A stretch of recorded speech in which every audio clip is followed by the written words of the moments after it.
हतो सम्मा सम्बुद्धस्स।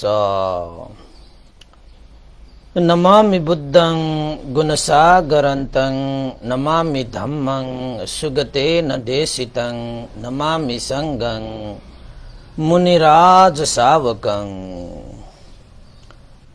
नमो बुद्धाय नमो धम्माय नमो संघाय।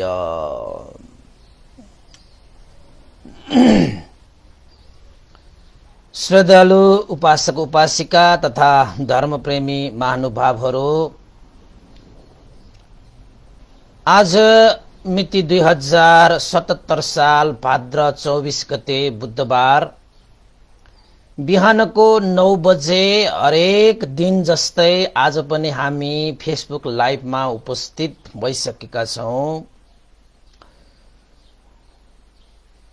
र फेसबुक लाइभमा धर्म देशना श्रवण गर्नको निमित्त देश विदेशबाट यस फेसबुक लाइभमा जोड्नु हुने सम्पूर्ण उपासक उपासिका तथा धर्मप्रेमी महानुभावहरूलाई म भिक्षु विमलो श्री सिद्धिमंगल बुद्ध विहार सिद्धिपुर साना गाउँ थसी महालक्ष्मी नगरपालिका वडा नम्बर 6 बुद्ध मार्गबाट सबैलाई मैत्रीपूर्ण स्वागत टक्र्याउन चाहन्छु।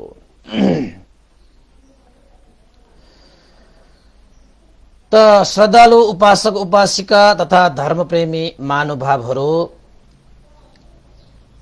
सदाझै आज पनि हामीले एउटा विषयवस्तु उठाएका छौं र त्यो विषयवस्तु अलिकति गहन छ, विशेष छ। किन त भन्दाखेरि जति पनि हामीले शरीर वचन मन काय वाक चित्तलाई शुद्ध गर्दै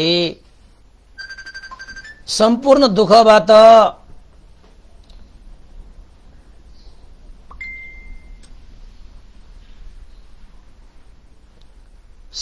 दुःखबाट मुक्त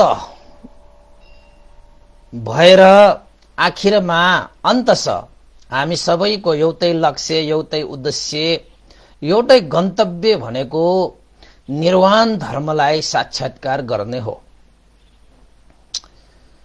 किन त भन्दाखेरि यो संसार दुःखमय छ, यो संसार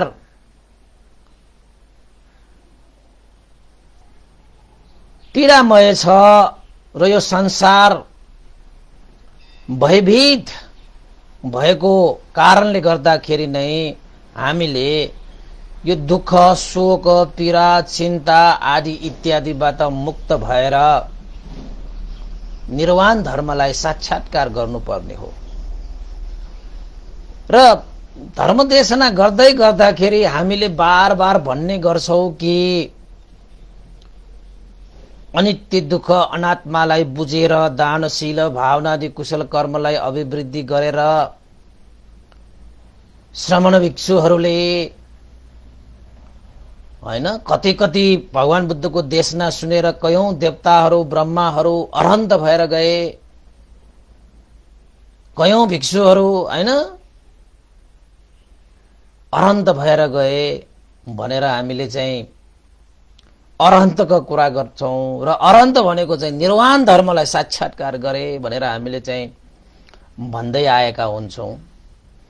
त उपासक उपासिका तथा धर्मप्रेमी महानुभावहरू, यो बार बार हामीले चाहिँ अरहन्त भनिरहेका हुन्छौं र यो निर्वाण साक्षात्कार भए भनेर भनिरहेका हुन्छौं। त वास्तवमा यो अरहन्त र यो निर्वाण भनेको के हो?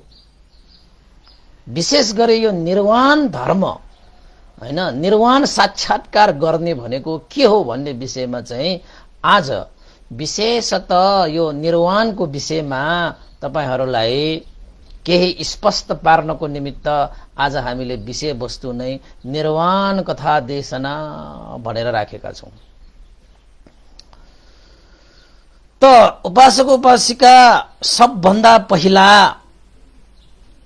निर्वाण भनेको नेपाली भाषाबाट भयो र यसलाई पाली भाषाबाट भन्ने हो भने यसलाई निब्बाण भनिन्छ र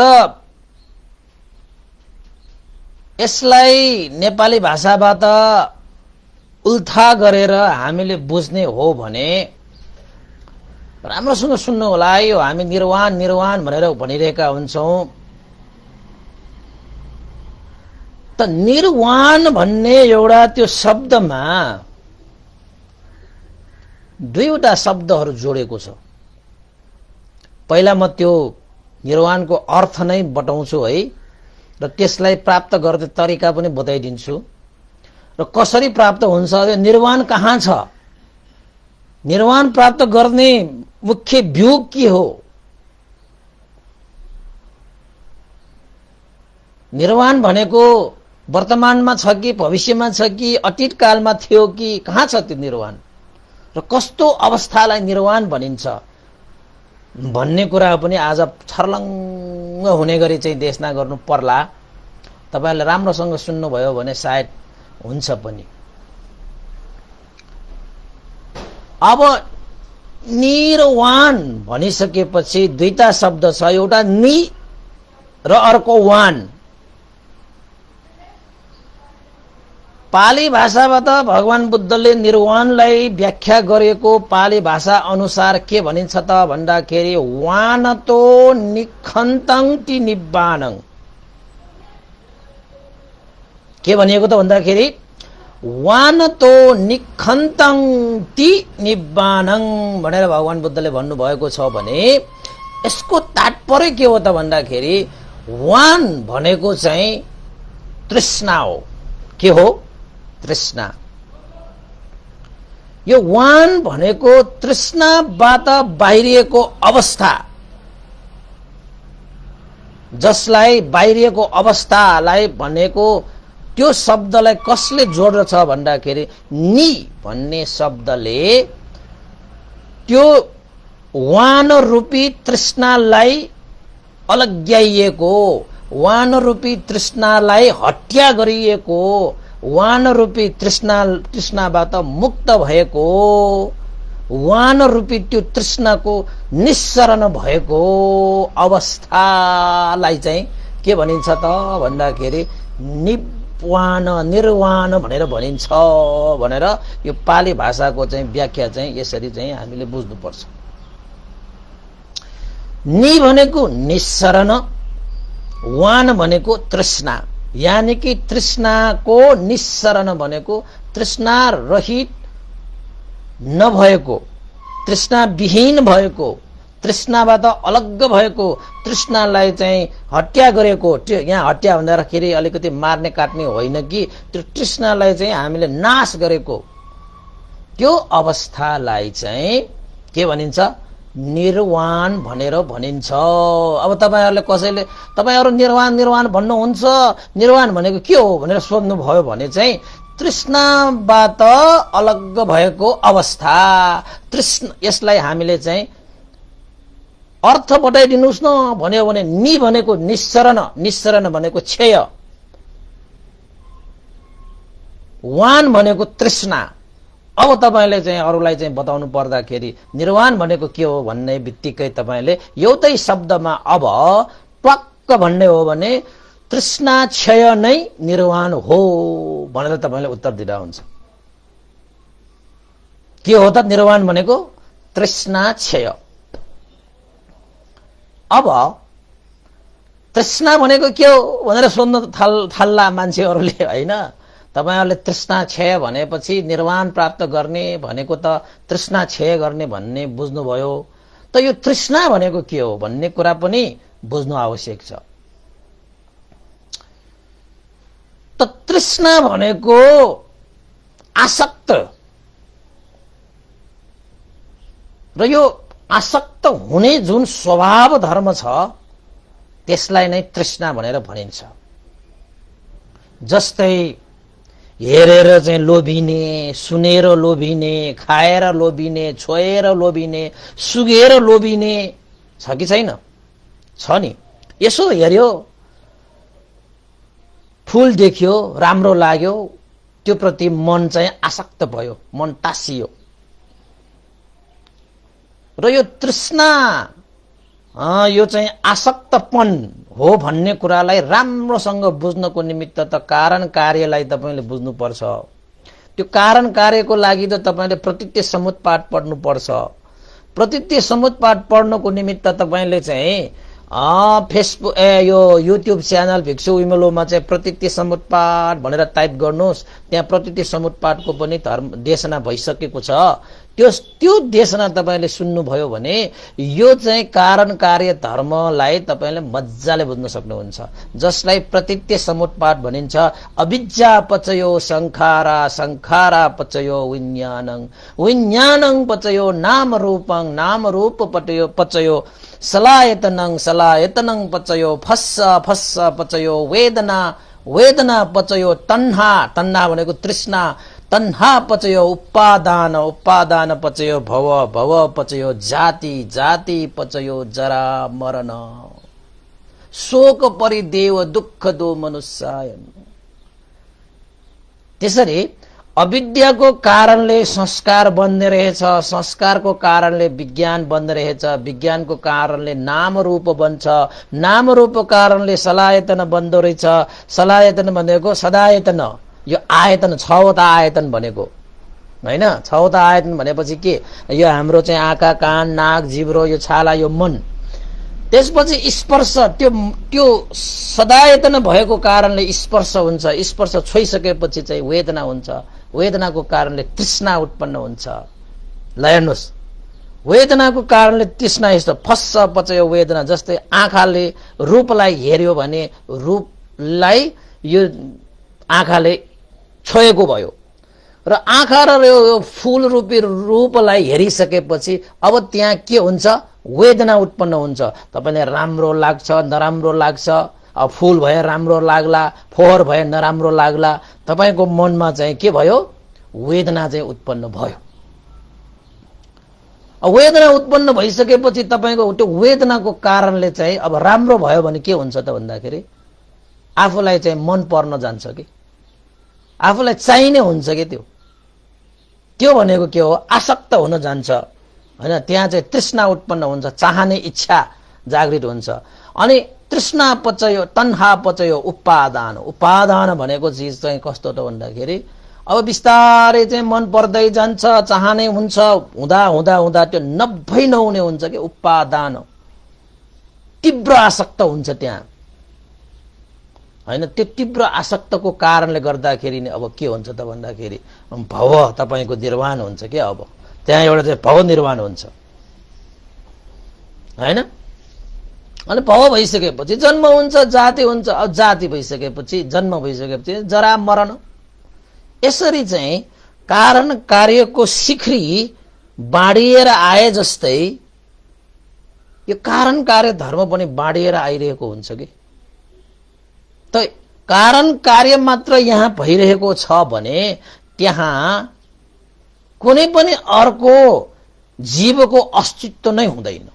त्यसैले हिजो हामीले भने अत्तभाव र आत्माभाव त्यो दुईटै चीज पनि हुँदैन। अत्तभाव म मेरो भन्ने भाव, आत्माभाव भनेको तपाईको जीवनमा कुनै त्यस्तो एउटा जीव छ जसले तपाईको यो चाहिँ बोलीलाई बोल्न लगाइरहेको छ, आँखालाई हेर्न लगाइरहेको छ, कानलाई सुन्न लगाइरहेको छ भन्ने जुन एउटा जीवत्व भन्ने प्रति आसक्त भएर बस्यो भने त्यहाँ चाहिँ आत्मा भाव वृद्धि हुन सक्छ। म मेरो भनेर चाहिँ आसक्त भइरह्यो भने त्यहाँ चाहिँ आत्म भाव आत्मवाद वृद्धि हुन सक्छ। त्यसैले तृष्णा भनेको चाहिँ आसक्त हुने हैन। अब यही आसक्त हुने तृष्णा क्षयलाई नै निर्वाण भनिन्छ भने त्यो तृष्णा भनेको कति प्रकारको तृष्णाहरूमा हामी चाहिँ गुटमुटिएर अल्झिएर बस्नु पर्ने हुन्छ त भन्दाखेरि जम्मा तपाईको जीवनमा तीनवटा तृष्णाहरू छ मूलत है। यो तृष्णा क्षय भयो भने तपाईले निर्वाण पाउनुहुन्छ। अनि म तपाईलाई पछि बताइदिन्छु यो निर्वाण कहाँ पाइन्छ, यो निर्वाण कसरी पाउने हो, यो निर्वाणको अवस्था कस्तो छ म पछि बताउँदै जान्छु। अहिलेलाई बुझ्दै जानुहोस्। तृष्णा क्षय अवस्थालाई निर्वाण भनिन्छ भने त्यो तृष्णा भनेको आसक्तपन हो र त्यो आसक्त तृष्णा त्यो भनेको तीन किसिमको हुन्छ जसलाई हामी काम तृष्णा, भव तृष्णा र विभव तृष्णा भनेर भनिन्छ। है। अब यी तृष्णाहरूबाट मुक्त तपाईँ हुन सक्नुभयो भने तपाईँ आफैले निर्वाण दर्शन गर्नुहुन्छ के, निर्वाण पाउनुहुन्छ के। अहिले त तपाईँ त्यो तृष्णाबाट मुक्त भएको छैन भने जतिसुकै तपाईँले निर्वाण देखाइदिए पनि तपाईँले बुझ्नुहुन्न, देख्नुहुन्न, त्यो पाउनुहुन्न। किन त भन्दाखेरि जबसम्म तपाईँसँग तृष्णा छ तबसम्म तपाईँले निर्वाण त पाउनुहुन्न। किन त भन्दाखेरि निर्वाण भनेकै तृष्णाको क्षय हो हैन, तृष्णाको निस्सरण, निस्सरण भनेको क्षय, त्योबाट मुक्त भएको अवस्था हैन।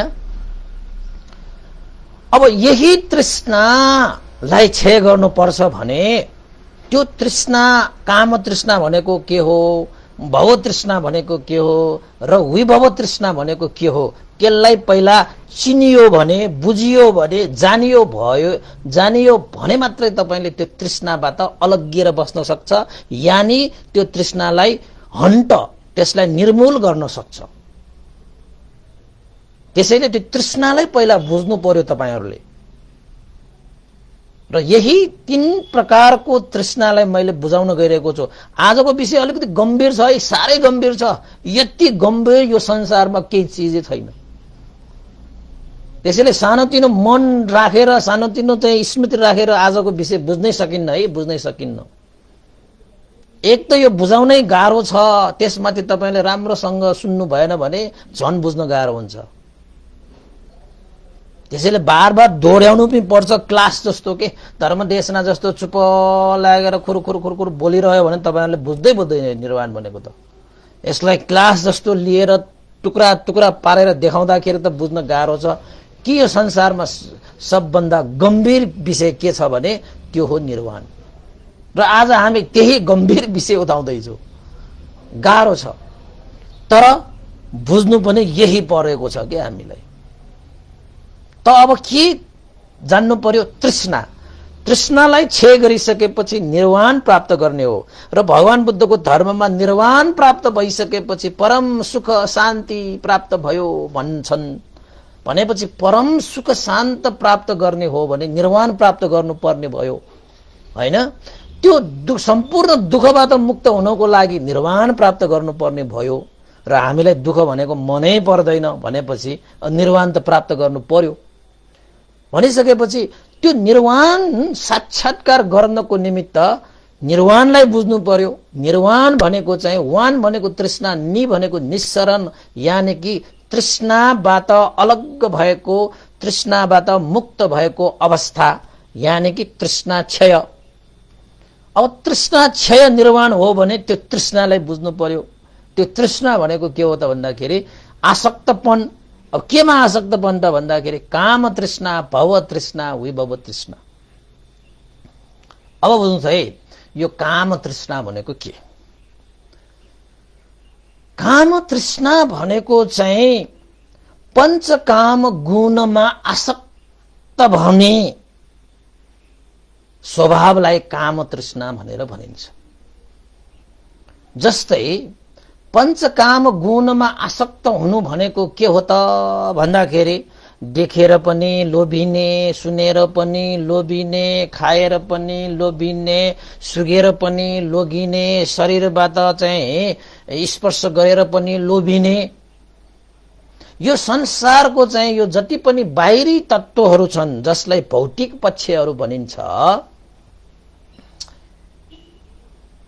ती सम्पूर्ण भौतिक पक्षहरूको पनि भोग गर्ने चाहना। जस्तै घर, खेत, हिरा मोती, ज्वारलाल पण्डा, जग्गा जमिन आदि इत्यादिमा पनि तपाईँ आसक्त भइरहनु भयो भने त्यो पनि काम तृष्णा हो। त्यति मात्र हो त भन्दाखेरि त्यति मात्र पनि होइन। तपाईको यो पञ्च इन्द्रियले जति पनि ग्रहण गर्छ, चक्षुले दृश्य, कानले शब्द, जिब्रोले स्वाद, नाकले गन्ध, यो शरीरले स्पर्श, जति पनि तपाईले त्यो पञ्च इन्द्रियबाट ग्रहण गर्ने जुन स्वभावहरू हुन्छन् त्यो स्वभाव प्रति पनि आसक्त भइरहने। हैन। अब मनमा पनि के हुन्छ त भन्दाखेरि विभिन्न चाहनाहरू इच्छाहरू उत्पन्न भइरहन्छ। यसो गर्नुपर्ने, उसो गर्नुपर्ने, यो पाउनुपर्ने, त्यो पाउनुपर्ने तपाईको जीवनमा हुन्छ नि। तर जति सुकै पाउने चाहना भए तापनि, पाए तापनि तपाईले पुग्यो, यति भए मलाई पुग्यो भन्ने चाहिँ हुँदैन है। त्यो तृष्णा भने त्यस्तो कहिले तृप्त नहुने भएको कारणले गर्दाखेरि नै तृष्णा भनेको। अब भौतिक पक्षतिर जाऊ, घर खेत, आज एउटा चाहिँ घर बनायो भने फेरि भोलि त्यो घरलाई फेरि अर्कै बनाउन मन लाग्ला, फेरि अर्को अर्को अर्को अर्को अर्को। यो जिब्रोले पनि जति स्वादले पनि झन्झन झन्झन झन्झन झन्झन कहिले तृप्त भयो भन्ने चाहिँ हुँदैन है। त्यस्तो स्वभावले युक्त भएको यो जति पनि काम भोग पञ्चकाम गुणमा आसक्त भएर बस्ने जुन स्वभाव धर्महरू छन् त्यसलाई काम तृष्णा भनेर भनिन्छन्। यानि कि तपाईले सुख सहेल भोग्ने, आसक्त भएर आफ्नो इच्छा चाहना अनुसार भोग गर्ने, चाहे तपाईले शरीरबाट होस्, चाहे तपाईले मनबाट होस्, चाहे तपाईले भौतिकबाट होस्, ती चीज वस्तुहरूबाट भोग गर्ने काम आसक्तता लाई यहाँ चाहिँ काम तृष्णा भनेर भनिन्छ। अब निर्वाण पुग्नको लागि यो तृष्णाबाट पनि के हुनुपर्ने रहेछ? निस्सरण यो तृष्णालाई पनि क्षय गर्नुपर्ने रहेछ। जबसम्म तपाईले यो काम तृष्णालाई तपाईले चाहिँ समेटिरहनुहुन्छ, यो काम तृष्णामा तपाई चाहिँ आसक्त भइरहनुहुन्छ, तबसम्म चाहिँ तपाई निर्वाण चाहिँ पुग्नुहुन्न, निर्वाण पुग्नुहुन्न तपाई। त्यसैले यो चाहिँ भौतिक सम्पत्तिदेखि लिएर, यो शारीरिक सम्पत्तिदेखि लिएर, यो मानसिक सम्पत्तिदेखि लिएर आदि इत्यादिहरूमा यो पञ्चकाम गुणमा आसक्त भएर जिउने होइन। यद्यपि तपाईलाई भौतिक सम्पत्ति पनि चाहिन्छ, शारीरिक सम्पत्ति पनि चाहिन्छ, मानसिक सम्पत्ति पनि चाहिन्छ, त्यो सम्पत्ति चाहिँ प्राप्त गरे तापनि त्यसमा तपाईं आसक्त भएर चाहिँ नबस्ने। के भएर बस्ने त भन्दाखेरि अनित्य, दुःख र अनात्मा स्वभावलाई जानेर बस्ने। जति पनि धन भए पनि यो धन सम्पत्ति पनि अनित्य हुन्, दुःख हुन्, अनात्मा हुन् भनेर तपाईले बुझ्नुपर्छ। यो सम्पत्ति पनि एक दिन त छोडेरै जानुपर्छ। यो त चाहिँ हैन विनाश भएरै जान्छ। त्यो विनाश भइरहेको कारणले गर्दाखेरि त्यो धन सम्पत्तिले तपाईले एक दिन त दुःखै दिन्छ। जतिसुकै तपाईले धनले सुख दिएको छ भने तापनि आखिर त त्यसले एकचोटि तपाईले दुःख दिन्छ। र त्यो दुःख चाहिँ हामीलाई मन पर्छ त भन्दाखेरि पर्दैन। भनिसकेपछि अनात्मा भयो नि। आफूले भने जस्तो छैन, आफूले चाहे जस्तो छैन, कुनै त्यस्तो जीवात्माले परिचारित गरिरहेको पनि छैन। न आफ्नो यो शरीरको सम्पत्ति छ, न यो मानसिक सम्पत्ति छ, न यो चाहिँ भौतिक सम्पत्ति छ। त्यो त बिस्तारै अनित्य भएर जान्छ। अनित्य भएको कारणले दुःख हुन्छ, दुःख भएको कारणले पनि अनात्मा स्वभाव हुन्छ। त्यो म मेरो भन्ने भाव पनि छैन। एक दिन त नाशवान भएर गइहाल्छ। कुनै पनि आफूले भने जस्तो छैन, आफूले चाहे जस्तो छैन। ऊ आफ्नै पाराले आउँछ, आफ्नै पाराले जान्छ। हामीले गरेर केही पनि हुँदैन। त्यस्तोलाई अनात्म भाव र यो शरीरमा चाहिँ तपाईहरूको रूपहरू हुन्छ, त्यो रूपलाई सदा त्यसरी नै राखिरहने, मैले भने जस्तो यो चाहिँ युवा अवस्था भइरहोस् भनेर तपाईले चाहेर हुन्छ? हुँदैन नि। त्यो त परिवर्तन भएर गइहाल्छ नि। हो, यसरी भौतिक सम्पत्ति, शारीरिक सम्पत्ति, मानसिक सम्पत्ति तपाईहरुलाई चाहिन्छ। त्यो चाहिँ हामीले प्राप्त गरे तापनि त्यसमा चाहिँ आसक्त भएर नबस्ने, त्यसलाई त्रिलक्षणको नजरले, सही दृष्टि, अनित्य दुःख अनात्माको नजरले हामीले हेरेर अनासक्त भएर बस्नुपर्छ। अनि मात्र तपाई काम तृष्णाबाट अलग हुनुहुन्छ। यसको मतलब धन भनेको कमाउँदै नकमाउ भनेको होइन। कमाउने नि, मज्जाले कमाउने नि, तर आसक्त भएर नबस्ने। तर के भएर बस्ने त? अनित्य है, दुःख है, अनात्मा है भनेर चाहिँ सम्यक दृष्टि राखेर बस्ने के। त्यसपछि अर्को तृष्णा भनेको के तृष्णा त भन्दाखेरि भव तृष्णा। भव तृष्णा भनेको के हो त भन्दाखेरि अब अहिले सुख भयो, यस्तो सुख मैले भोगिरहेको छु, यस्तो सुख भोग गर्नको निमित्त त यो शारीरिक सुख, मानसिक सुख, भौतिक सुख तपाईले प्राप्त गर्नुभयो भने त्यो प्रति तपाई आसक्त हुनुभयो भने तपाईलाई चाहिँ मर्ने बेलामा पनि कस्तो चाहिँ तपाईलाई तृष्णा उत्पन्न हुन्छ त भन्दाखेरि यतिका सम्पत्ति मैले छोडेर गएको छु, यतिका चाहिँ मैले चाहिँ हैन मेरो नाम दाम हैन छोडेर जान लागेको छु, यतिका परिवारहरू छन्, यस्ता चाहिँ कति सुख थियो मलाई, यो सुख फेरि फेरि पाउनको निमित्त फेरि फेरि म जन्म लिन पाऊँ भनेर फेरि फेरि जन्म लिएर ती पञ्चकाम गुण सुख भोगमा आसक्त हुने स्वभावलाई नै के भनिन्छ भवतृष्णा भनिन्छ। यो जन्ममा मात्रै सुख भोग गरेर नपुगेको फेरि फेरि जन्म लिएर त्यस्तै सुख भोग गर्ने चाहना, यानी कि फेरि फेरि जन्म लिने जुन चाहना हुन्छ, तृष्णा हुन्छ, त्यसलाई चाहिँ भवतृष्णा भनिन्छ। जन्म लिइरहने झन्झन सुख भोग गर्नको निमित्त ओहो यो शरीरले कति सुख भोग गरे, अब चाहिँ यो मरेर गए पनि म फेरि चाहिँ हैन जन्म लिएर चाहिँ यस्तै शरीर प्राप्त गरेर यो शरीरबाट सुख भोग गरौं, यो धन भोग गरेर कति सुख थियो, अझ फेरि जन्म लिएर यस्ता धनहरूबाट फेरि सुख भोग गर्न पाऊँ भनेर चाहिँ तपाईहरु चाहिँ त्यसरी चाहिँ पुनः जन्म लिने जुन आसक्तपन छ त्यसलाई भवतृष्णा भनिन्छ। त्यसैले जन्म लिने तृष्णा भएसम्म तपाई निर्वाणमा पुग्नै हुन्न। यो जन्म लिइसकेपछि म देवलोकमा गएर जन्म लिएर अप्सराहरू चाहिँ वरिपरि राखेर सुख भोग गर्ने, मजाले खाने, मजाले पिउने, काम भोग गर्ने, रसरङ्ग गर्ने, सुखशैल बस्ने, आनन्द बस्ने भनेर चाहिँ तपाईहरुको त्यो तृष्णालाई चाहिँ फेरि फेरि जन्म लिएर त्यसरी सुखहरुप्रति आसक्त भएर फेरि फेरि जन्म लिने जुन तृष्णा छ त्यसलाई चाहिँ भवतृष्णा भनेर भनिन्छ।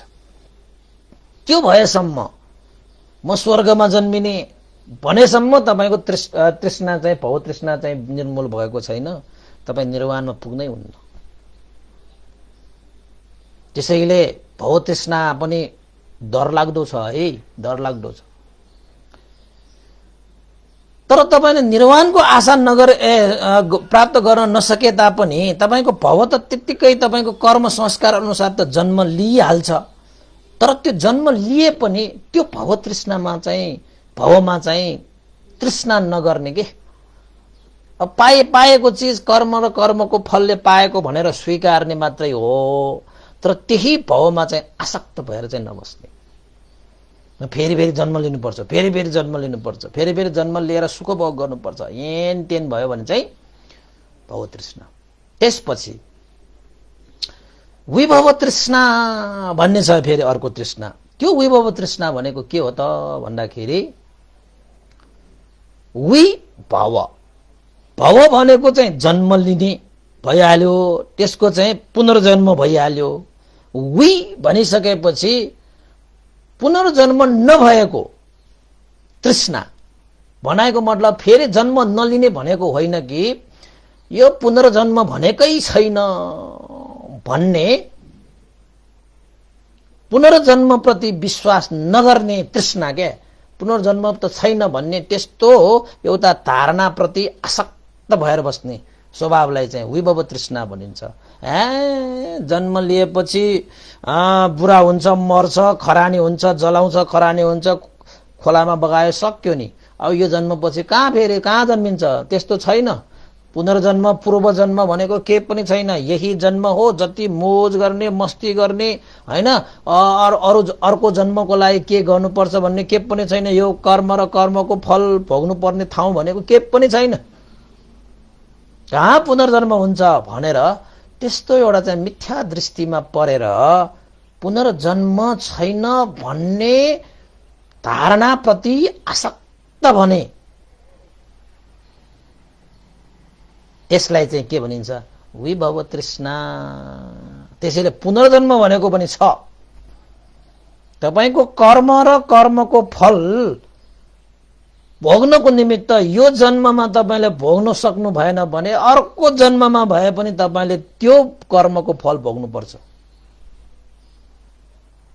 त्यसैले यो विभव तृष्णाबाट पनि तपाई अलग हुनुभयो भने, तीन प्रकारका यस्ता तृष्णाहरूबाट तपाई अलग हुनुभयो भने यो जन्ममा तपाईले चाहिँ काम तृष्णा, भव तृष्णा, विभव तृष्णालाई तपाईले क्षय गर्न सक्नुभयो भने तपाई चाहिँ अरहन्त भयो। त्यो व्यक्तिलाई अरहन्त व्यक्ति भनिन्छ जुन व्यक्तिले निर्वाणलाई साक्षात्कार गर्छ। के कसलाई साक्षात्कार गर्छ? निर्वाणलाई साक्षात्कार गर्छ। तपाई हामीले त्यसरी निर्वाणलाई पाउने त हो नि भनेर खुरुक्क फल टिपे जस्तो टिप्न सकिँदैन। त्यो तृष्णा क्षय भएको व्यक्ति जो छ, तपाईले क्षय गर्नुभयो भने तपाईले निर्वाणलाई साक्षात्कार गर्नुभयो। मैले क्षय गर्यो भने मैले निर्वाणलाई साक्षात्कार गर्यो। र त्यो निर्वाणलाई साक्षात्कार गर्ने त्यो व्यक्तिलाई के भनिन्छ? अरहन्त भनेर भनिन्छ, हैन? त्यसैले निर्वाण भनेको के हो, निर्वाण भनेको कहाँ छ, निर्वाण भनेको कस्तो छ बुझ्नको निमित्त त अरहन्त हुनुपर्छ। के अरहन्त हुनुपर्छ त उसलाई चाहिँ अब कुनै डोमन नै हुँदैन, कुनै संशय नै हुँदैन निर्वाणको विषयमा। किन त भन्दाखेरि उसले सम्पूर्ण तृष्णालाई क्षय गरिसकेको छ, सम्पूर्ण आसक्तलाई उसले भाँचिसकेको छ, जलाइसकेको छ, नाश गरिसकेको छ, हत्या गरिसकेको छ। त त्यस्ता व्यक्तिलाई चाहिँ अरहन्त भनेर भनिन्छ, हैन? अब यहाँ चाहिँ अरहन्त र निर्वाणको कुरा आयो।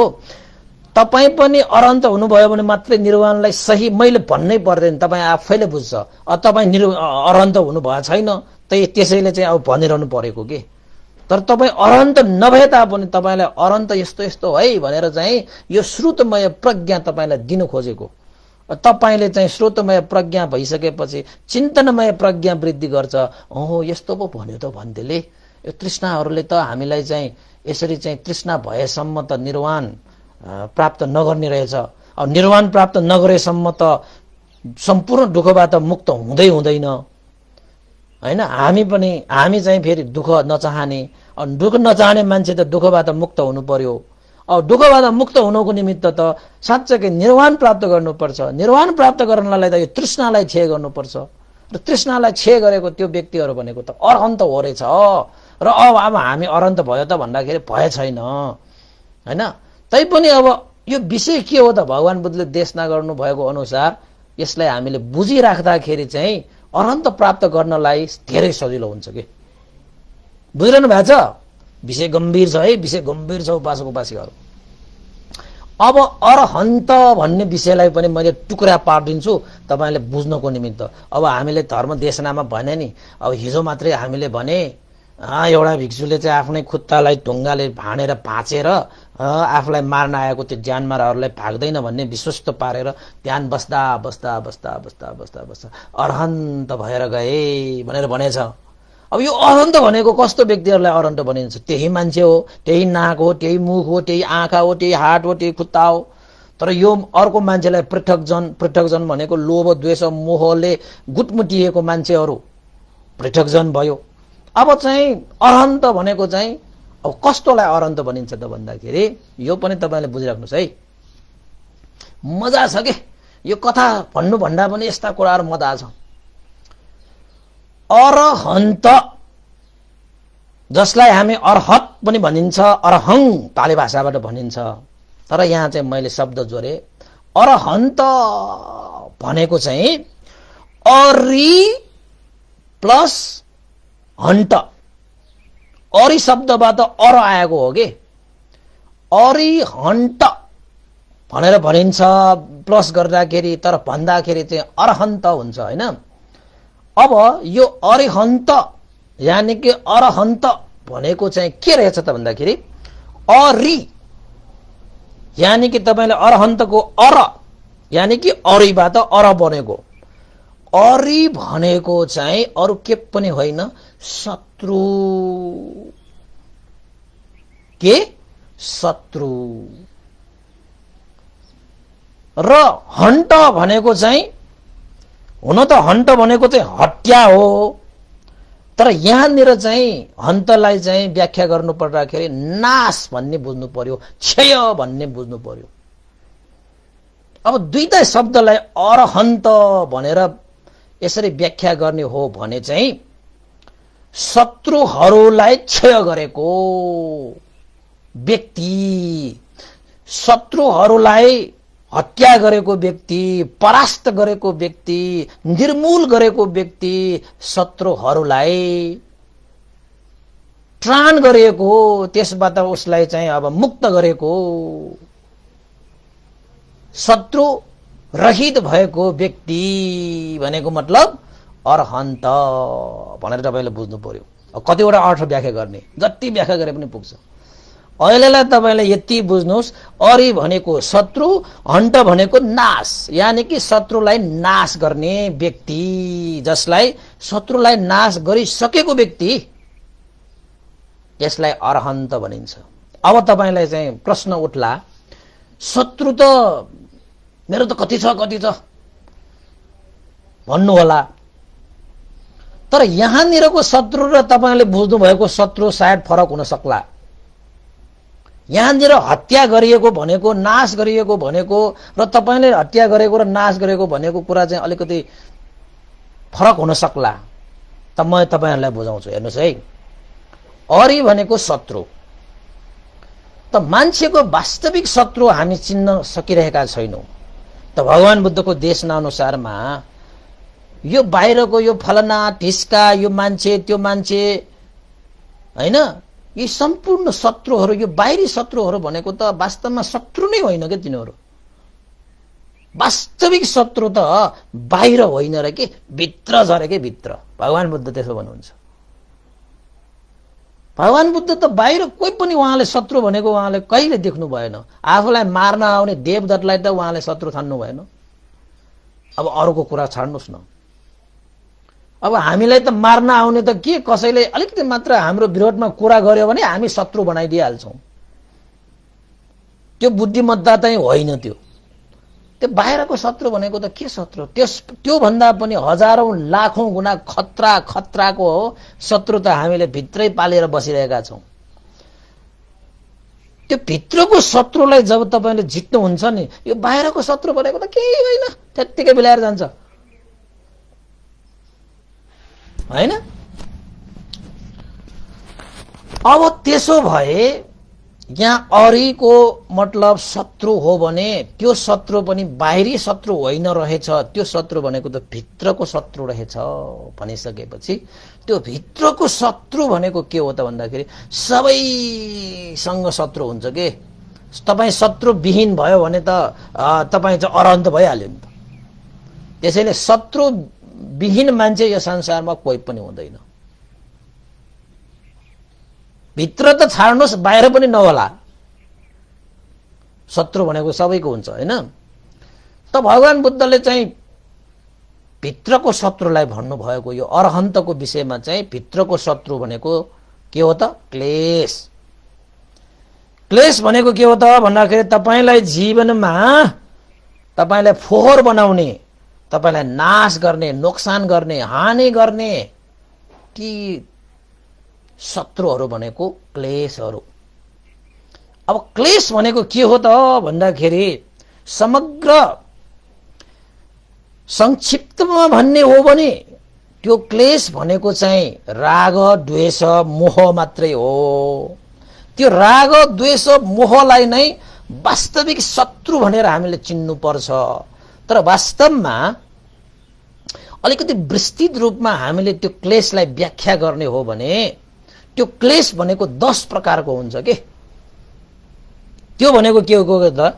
लोभ, द्वेष, मोह, मान, दिट्ठी, विचिकिच्छा, ठिन, उडच्छ, अहिरिक, अनोटप्प भनेर 10 वटा यो क्लेशहरू चाहिँ तपाईको भित्र त्यसले बास गरेर हाम्रै जीवनमा बास गरेर हाम्रै जीवनलाई सखा पारिरहने त्यो शत्रु भनेको, जसलाई क्लेश भनिन्छ, 10 प्रकारको क्लेश।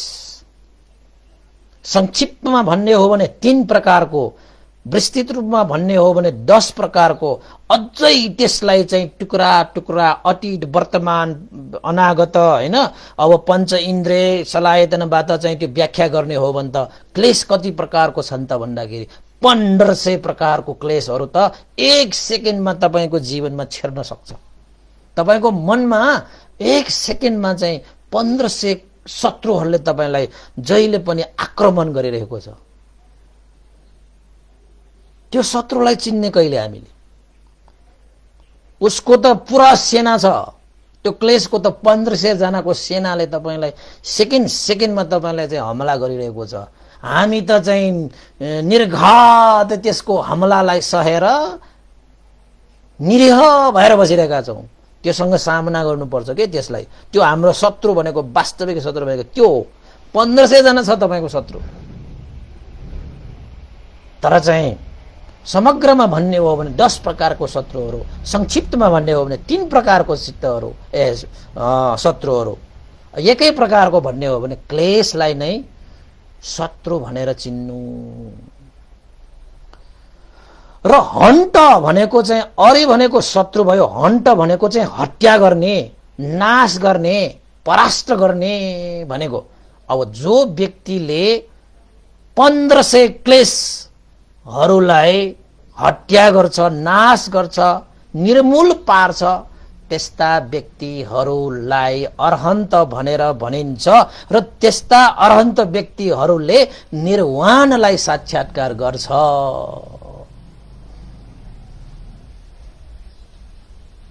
अब कस्तो होला यो त्यो निर्वाण भनेर तपाईले चाहिँ खुल्दुली भयो होला। म पछि बताउँछु तपाईलाई, मज्जाले सुन्नुस् न, टाइम बाँकी छ। अब चाहिँ अरहन्तको कुरा आयो, क्लेशलाई निर्मूल पारेका व्यक्तिहरू। र यो तृष्णा भनेको पनि क्लेश नै हो हैन? यो तृष्णा हैन, सबै चीजहरू चाहिँ अब शत्रुहरूलाई निर्मूल पारेर अरहन्त प्राप्त गरेको त्यो व्यक्तिलाई, निर्वाण प्राप्त गरेको व्यक्तिलाई अरहन्त भनिन्छ भने, र तृष्णा क्षय भएको अवस्था भनिसकेपछि अरहन्तहरूले यो काम तृष्णा, भव तृष्णा, यो विभव तृष्णा पनि मुक्त गरेको हुन्छ। त्यो तृष्णाबाट पनि अरहन्तहरू अलग भएको हुन्छ हैन? सम्पूर्ण दुःखबाट मुक्त भएको हुन्छ। र अर्को भाषाबाट, तपाईहरुको भाषाबाट चाहिँ राम्रोसँग बुझाउने हो भने मोक्ष प्राप्त गरेको हुन्छ। तर भगवान बुद्धको त निर्वाण भनेर भनिन्छ। तपाईहरुलाई बुझाउनको निमित्त मैले मोक्ष शब्द पनि प्रयोग गरे है त। अब क्लेशहरू पनि चिनियो, शत्रुहरू पनि चिनियो। त्यो क्लेश 1500 क्लेशलाई चाहिँ अब निर्मूल गर्ने कसरी त? अब निर्वाण साक्षात्कार त गर्नु पर्यो दुःखबाट मुक्त हुनको निमित्त। त्यसलाई निर्मूल गर्नको निमित्त तपाईले मुख्यतः तपाईले चाहिँ गर्नुपर्ने चाहिँ कार्य भनेकै के हो त भन्दाखेरि दान, शील, भावना। दान गरेर तपाईले 500 क्लेशहरूलाई निर्मूल पार्ने, शील पालन गरेर 500 क्लेशलाई निर्मूल पार्ने, र भावना, ध्यान भावना गरेर 500 क्लेशलाई निर्मूल पार्ने। यसरी बिस्तारै निर्मूल पार्दै जानु भयो भने चाहिँ तपाई पनि के हुँदै जान्छ? शत्रुहरूप्रति विजय प्राप्त गर्दै जानुहुन्छ। त्यसैले दान पनि गर्नुपर्छ, शील पनि पालन गर्नुपर्छ, ध्यान पनि गर्नै पर्छ।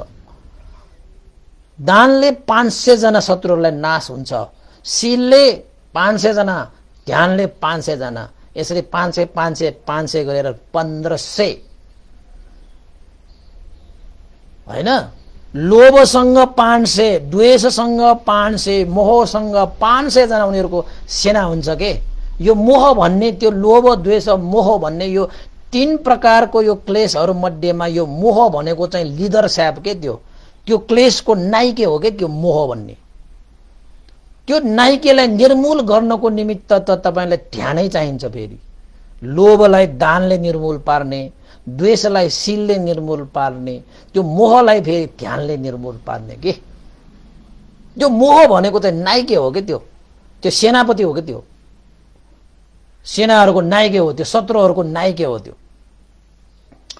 त यसरी अरहन्त भइसकेपछि निर्वाणलाई हामीले साक्षात्कार गर्ने हो। निर्वाण भनेको चाहिँ काम तृष्णा, भव तृष्णा, विभव तृष्णालाई क्षय गर्ने हो। जब तृष्णा भनेको चाहिँ दुःख समुदय सच्च, चतुरार्य सत्य तपाईले बुझ्नुभयो भने दुःख समुदय सच्च भनेको सत्य भनेको यो जन्ममा जति पनि हामीलाई दुःख, कष्ट, पीर, चिन्ता, भय, अन्तराय, विघ्न, बाधा, दिन दशा जति पनि आइरहेका छन्, त्यो दुःखको मूल जरा, दुःखको मूल कारण भनेकै के हो त? तृष्णा हो, हैन? जब दुःखको मूल कारण नै तृष्णा हो भने त्यो तृष्णालाई नै क्षय गरिसकेपछि, त्यो दुःखको जरा नै काटिसकेपछि अब तपाईलाई दुःख कहाँबाट आउँछ? दुःखको बिउ हो त्यो। दुःखको बिउ नै नाश गरिसकेपछि अब तपाईलाई दुःख कहाँबाट आउँछ? त्यसैले निर्वाणलाई सम्पूर्ण दुःखबाट मुक्त अवस्था, दुःख क्षय। तृष्णा क्षय मिन्स दुःख क्षय। अब तपाईलाई चाहिँ दुःख मन पर्दैन भने केलाई क्षय गर्ने? तृष्णालाई क्षय गर्ने। हामी चाहिँ कस्तो छ त भन्दाखेरि अँध्यारो भयो भने अँध्यारोलाई चाहिँ गाली गरेर बस्छौं के, दियो बाल्ने कोसिस गर्दैनौं के। अँध्यारोलाई जतिसुकै गाली गरोस् न, त्यो अँध्यारो हद्दै हद्दैन। तपाईको मुख थाक्ला, समय बर्बाद होला, त्यो अँध्यारो त भाग्दैन। त बुद्धिमानीहरूले के गर्छ त भन्दाखेरि अँध्यारोलाई गाली गर्दैन, मात्र उसले दियो एउटा जलाइदिएपछि अँध्यारो त आपसे आप भाग्छ नि।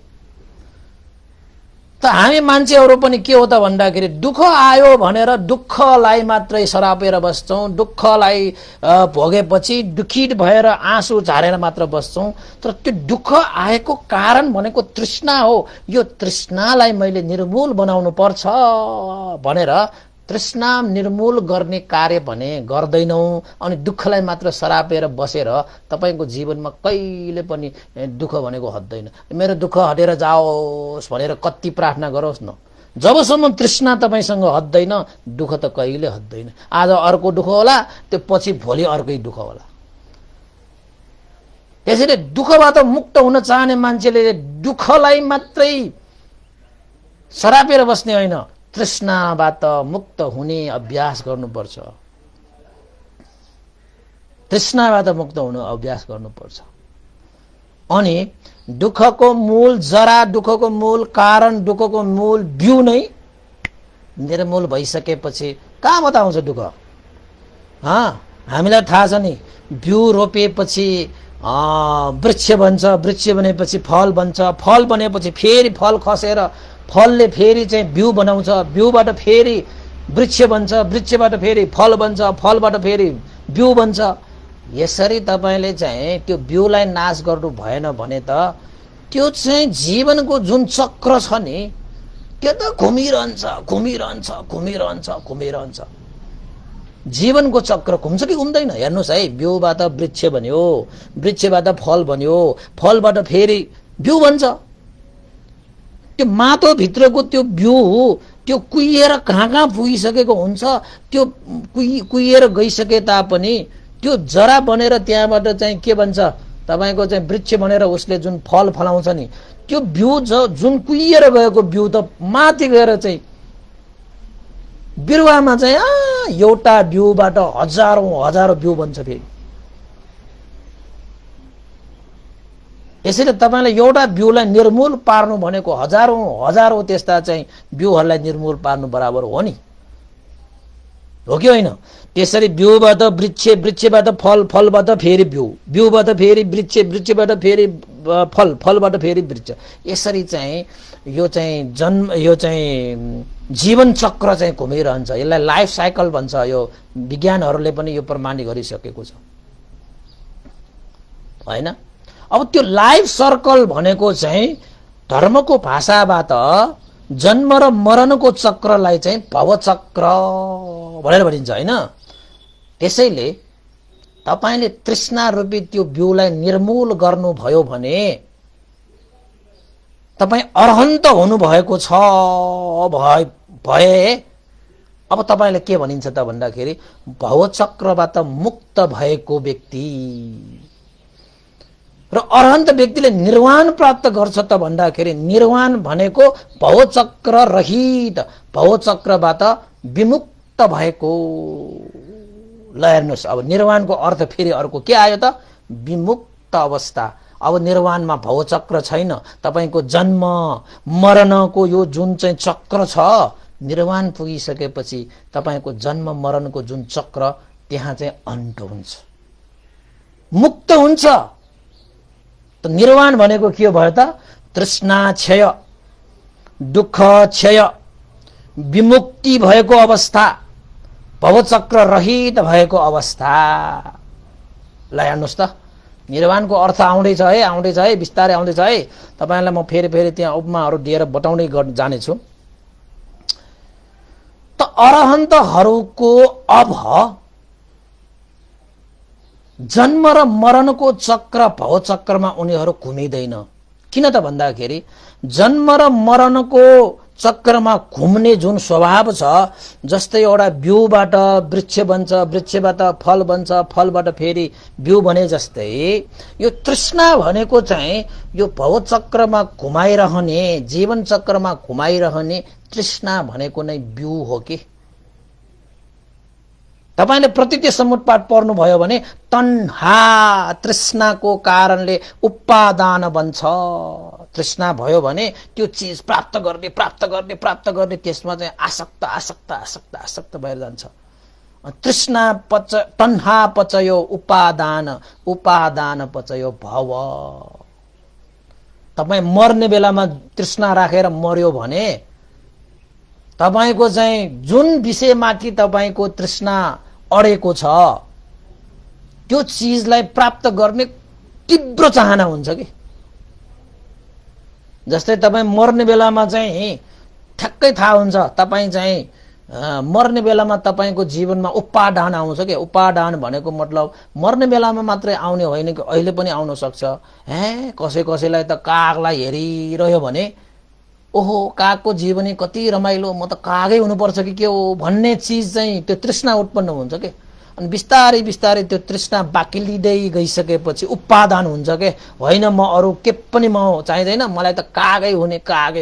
त्यसपछि तपाईँ मर्दाखेरि चाहिँ त्यो उपादान लिएर मरेको कारणले तपाईको त्यो चित्त चाहिँ कागमा भएको कारणले तपाईको अब जन्म चाहिँ कागै भएर जन्मिन्छ के। तपाईँ भव भयो नि त, कागको भव लिन्छ के तपाईले। अनि कागको भवमा गइसकेपछि तपाईँ कागै भएर जन्मिन्छ त, हुर्किन्छ त। त्यसरी हो।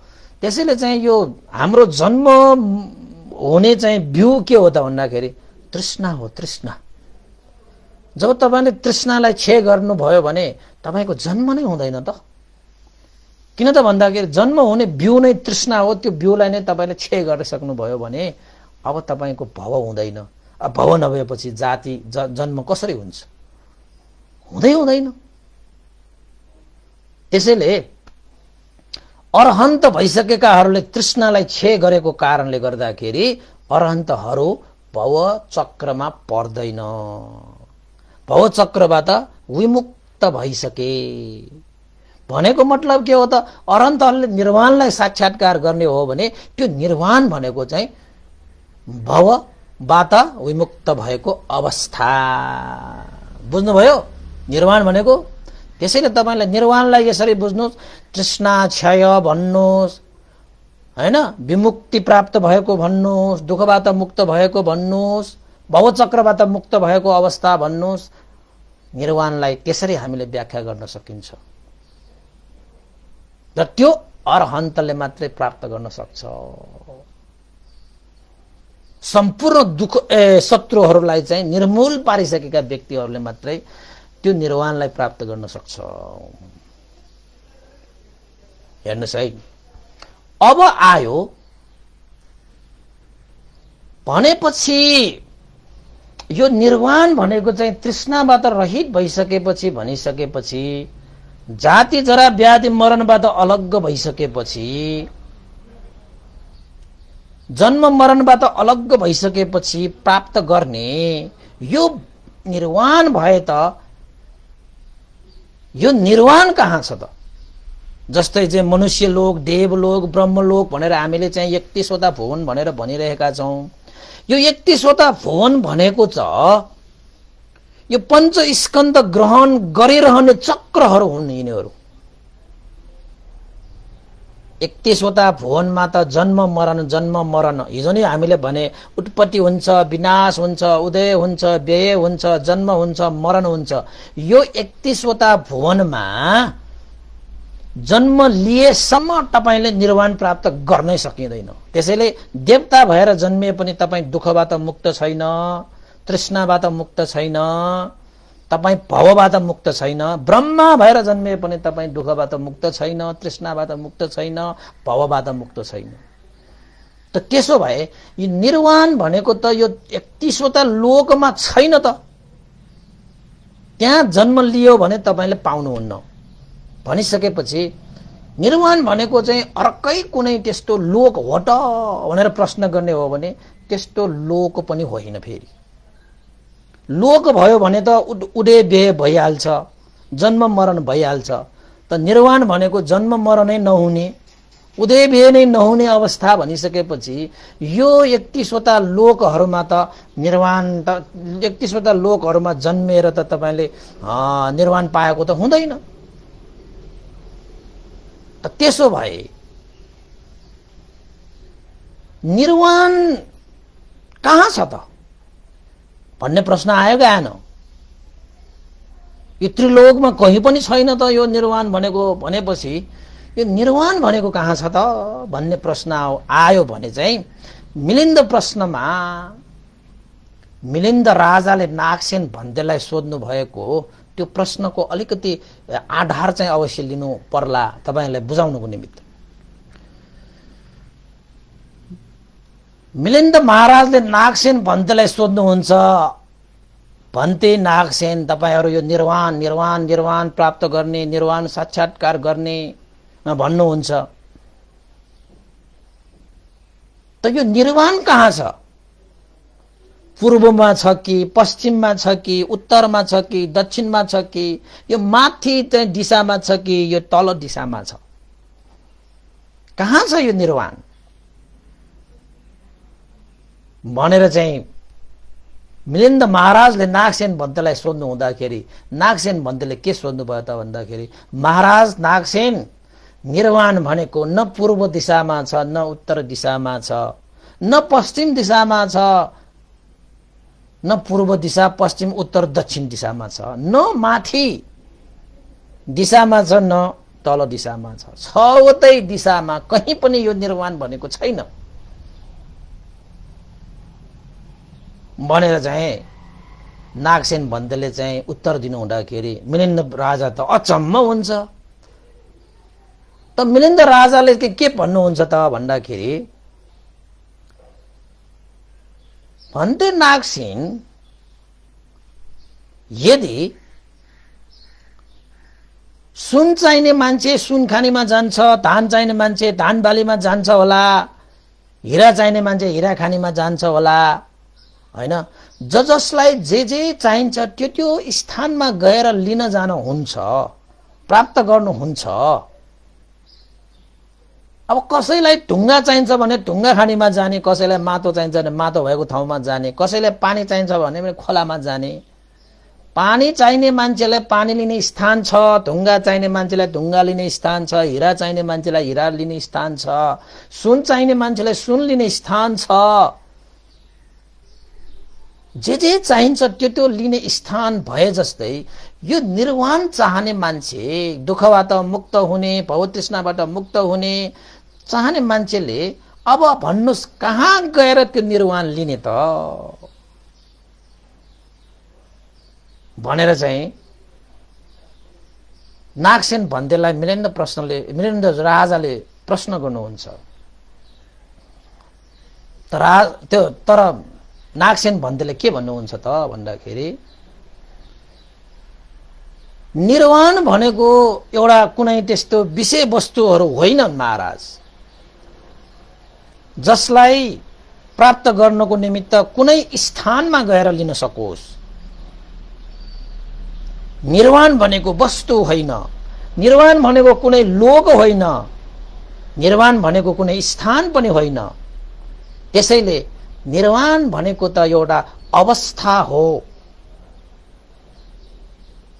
त्यसैले कहीं गएर पनि अरू विषय वस्तुहरू जस्तो स्थानहरू जस्तो हिँडेर हातले समाएर यो निर्वाणलाई प्राप्त गर्न सकिँदैन।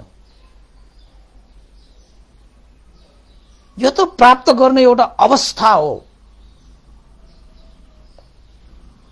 त यो अवस्था कहिले प्राप्त हुन्छ त? नागसेन भन्थे यो अवस्था कहिले प्राप्त हुन्छ त? यो अवस्था भनेको लोभ द्वेष मोह रूपी क्लेशहरूबाट मुक्त भइसकेपछि, लोभलाई क्षय गर्यो, द्वेषलाई क्षय गर्यो, मोहलाई क्षय गर्यो भने यो निर्वाण भन्ने अवस्था प्राप्त हुन्छ। यो कुनै स्थान होइन, पूर्व पश्चिम उत्तर दक्षिण तल माथि कहीँ पनि छैन। न हे महाराज, यो कुनै समयमा यो चाहिँ उत्पन्न हुने हो। न अतीत समयमा उत्पन्न हुन्छ, न वर्तमान समयमा उत्पन्न हुन्छ, न यो भविष्यमा नै उत्पन्न हुन्छ। यसरी यो काल समयले पनि यसलाई निर्धारण गरेको हुँदैन।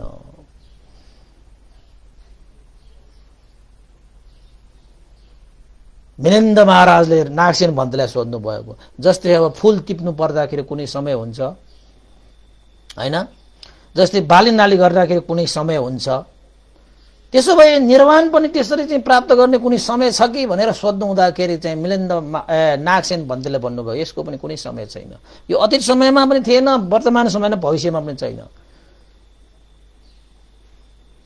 त मिलिन्द महाराजले चाहिँ नागसेन भन्तेलाई के भन्नुभयो त भन्दाखेरि त्यसो भए त न यो पूर्वमा छ, न पश्चिममा छ, न उत्तरमा, न माथि, न तल, न भविष्य अतीतमा थियो, न वर्तमानमा छ, न भविष्यमा हुन्छ रे। न यसको चाहिँ कुनै रूप छ, न कुनै यसको चाहिँ वस्तु हो, यो न कुनै स्थान हो भने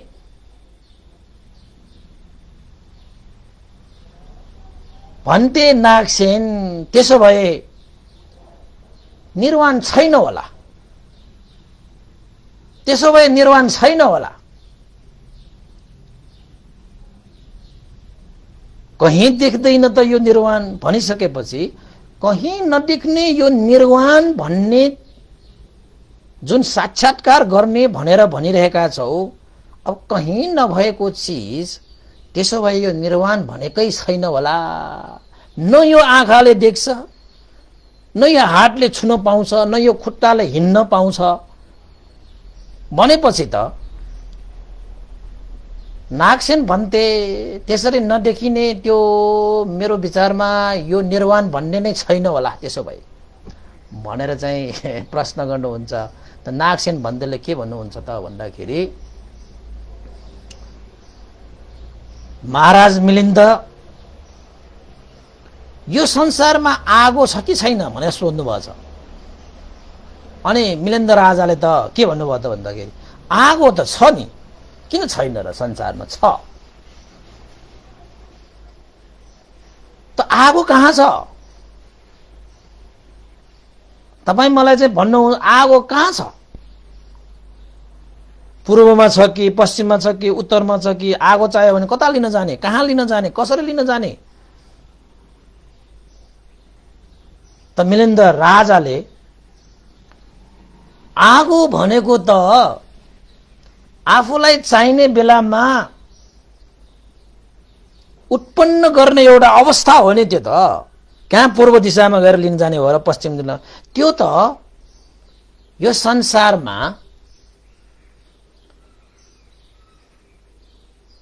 देखिँदैन, तर चाहिने बेलामा हामीले त्यसलाई उत्पादन गर्न सकिन्छ नि भन्थे भनेर चाहिँ मिलिन्द महाराजले भनिसकेपछि नागसेन भन्तेले के भन्नुभयो त भन्दाखेरि, महाराज तपाईले भन्नुभयो आगो छ भनेर, त कहाँ छ?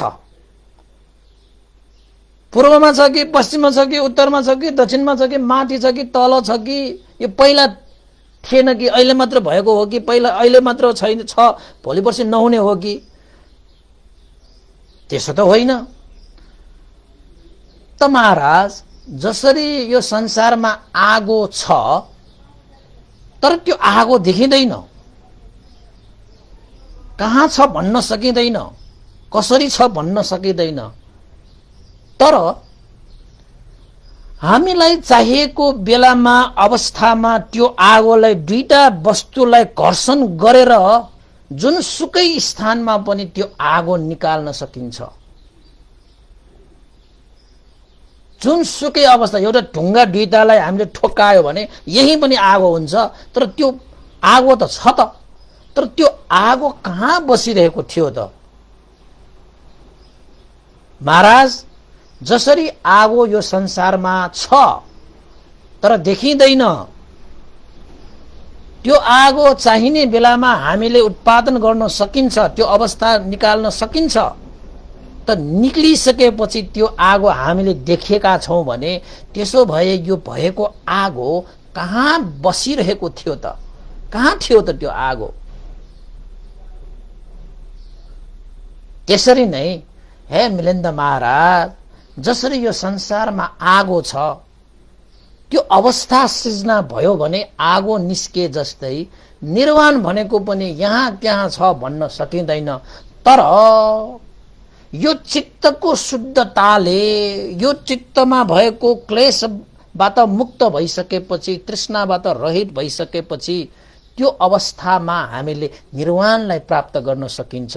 र त्यो निर्वाण कहाँ छ भनेर भन्यो भने कहीं छ भनेर देखाउने त्यो स्थान छैन, तर निर्वाण चाहिँ छ। जसरी आगोलाई कहाँ छ भनेर देखाउन सक्ने अवस्था छैन, तर परिस्थिति मिल्यो भने, मिलाउन सकियो भने आगो जताततै पनि निस्किन सक्छ। पहिला पनि निस्केका थिए, अहिले पनि निकाल्न सकिन्छ र भविष्यमा पनि त्यो आगो निकाल्न सकिन्छ। त्यसरी नै महाराज यो निर्वाण भनेको चीज पनि कहीं छैन तर जताततै छ, कहीं छैन तर जताततै छ। त्यो भनेको त आफ्नो यो चित्तलाई शुद्धता गरिसकेपछि, आफ्नो यो चित्तलाई निर्मल गरिसकेपछि, विमल गरिसकेपछि, तृष्णालाई क्षय गरिसकेपछि, लोभ द्वेष मोह रूपी क्लेशबाट मुक्त भइसकेपछि त्यो त जता बसेर पनि प्राप्त गर्न सकिन्छ। यो दिशा त्यो दिशा, माथि तल, अतीत समय, वर्तमान समय र भविष्य समय भनेको हुँदैन। जसरी आगो निकाल्नको निमित्त विदेशमा बस्नेले पनि निकाल्न सक्छ, यहाँ बस्नेले पनि निकाल्न सक्छ र अरू स्थानमा बसेकाहरूले पनि निकाल्न सक्छ। अहिले निकालेको छैन, आँखाले देखेको छैन भनेर चाहिँ के आगो नै छैन र यो संसारमा? महाराज भन्टे आगो त छ, परिस्थिति मिल्यो भने त आगो जता पनि निस्किन सक्छ, किन छैन? त्यसो भए त्यो आगो कहाँ बसिरहेको छ त महाराज? तपाईं देखाउन सक्नुहुन्छ त्यो आगो कहाँ बसिरहेको छ? त्यो स्थान तपाईले देखाउन सक्नुहुन्छ? भन्थे म त्यो स्थान देखाउन सक्दिनँ। हो, बस म पनि यो निर्वाण यहाँ छ त्यहाँ छ भन्न सक्ने अवस्था हुँदैन। त्यो त व्यक्तिहरूले आफूमा आफ्नो चित्त निर्मल पारिसकेपछि साक्षात्कार गर्ने एउटा अवस्था हो। त्यो अवस्थालाई कुनै विषय वस्तु, कुनै स्थान, कुनै काल समयमा हामीले विभाजन गरेर त्यो निर्वाणलाई देखाउन सकिँदैन। न कुनै त्यसको आकार छ, विषय वस्तु नभइसकेपछि आकार पनि हुँदैन, स्थान नभइसकेपछि हिँडेर पनि पुगिँदैन।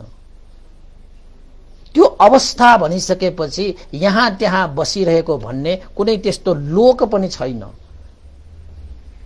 त्यसैले हामीले निर्वाण लोक भनिँदैन नि, मात्र निर्वाण भनिन्छ नि हामीले, हैन? देवलोक, ब्रह्मलोक, मनुष्य लोक भने जस्तो हो निर्वाण लोक पनि भन्ने छ कि भन्ने होला। निर्वाण भन्ने लोक हुँदैन। तपाईलाई लोक लोक लोक नै भन्नुहुन्छ भन्ने त त्यहाँबाट त साँच्चै के भन्ने हो भन्ने त त्यो त चाहिँ तृष्णा क्षय लोक हैन, दुःख मुक्त लोक, बुद्ध लोक, अरहन्त लोक।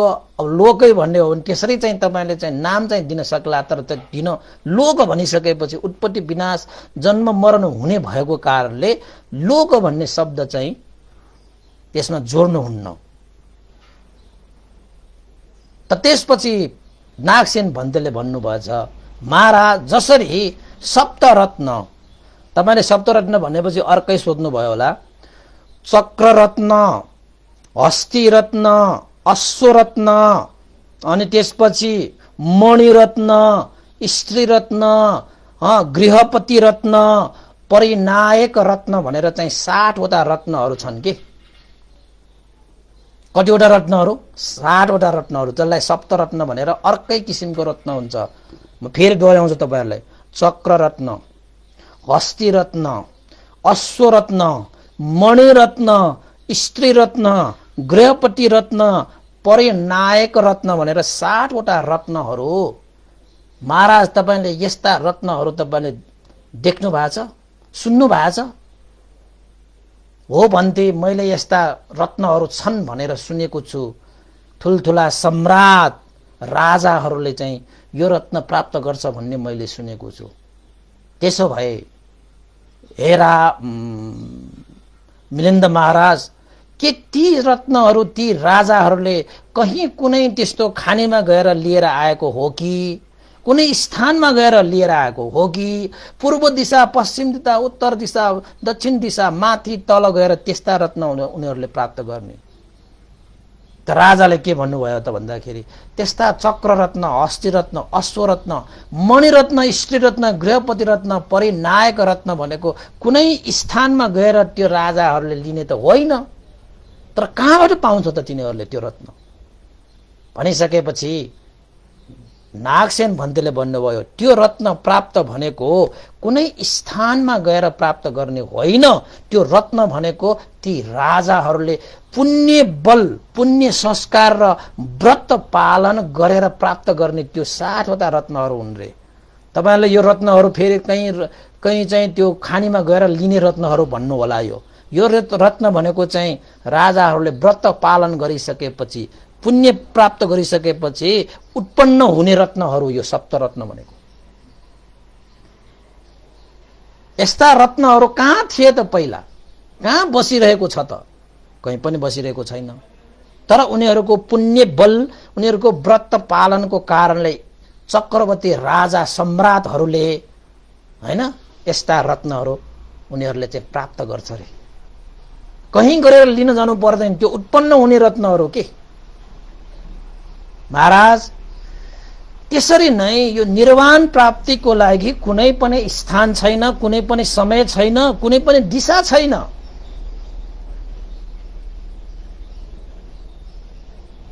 त्यसैले स्थानविहीन, दिशाविहीन र समयविहीन निर्वाण साक्षात्कार हुन्छ। र त्यो अवस्थाले प्राप्त गर्ने लोभ द्वेष मोह रूपी क्लेश मुक्त भइसकेपछि, तृष्णा क्षय भइसकेपछि प्राप्त गर्ने एउटा अवस्था हो। जुन निर्वाण प्राप्त गरिसकेपछि जन्म मरण हुने बिउ पनि क्षय भयो। हामीलाई दुःख कष्ट दिने त्यस्ता दुःखहरू पनि मुक्त भए। अब परम सुख शान्त प्राप्त भयो। त मिलिन्द राजाले नागसेन भन्तेलाई प्रश्न गर्नुहुन्छ, त्यसो भए यो निर्वाण प्राप्त गर्ने कुनै त्यस्तो विषय वस्तु स्थान छैन भने निर्वाण प्राप्त गर्नलाई कहाँबाट प्रारम्भ गर्दाखेरि निर्वाण प्राप्त भइन्छ त? के चाहिँ आधार लिएर हामीले निर्वाण प्राप्त गर्ने त भनेर प्रश्न गर्नुहुन्छ। त नागसेन भन्तेले भन्नुहुन्छ, निर्वाण प्राप्त गर्ने मूल आधार भनेको शील हो। शीलमा बसेर यात्रा गर्यो भने निर्वाण प्राप्त भइन्छ। जसरी शील समाधि प्रज्ञा हैन, शील नै निर्वाणको आधार हो रे। यो शीलमा बसेर तपाईले आचरण गरेर तपाई अगाडि बढ्नु भयो भने तपाईले अवश्य पनि निर्वाणलाई साक्षात्कार गर्न सक्नुहुन्छ भनेर मिलिन्द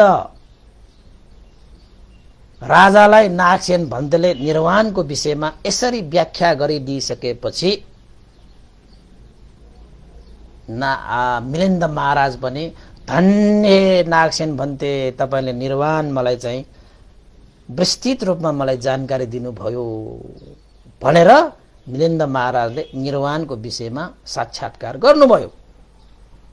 अब तपाईहरुलाई मैले अलिकति अझै म तपाईलाई थपेर चाहिँ निर्वाणको व्याख्या गर्न चाहन्छु।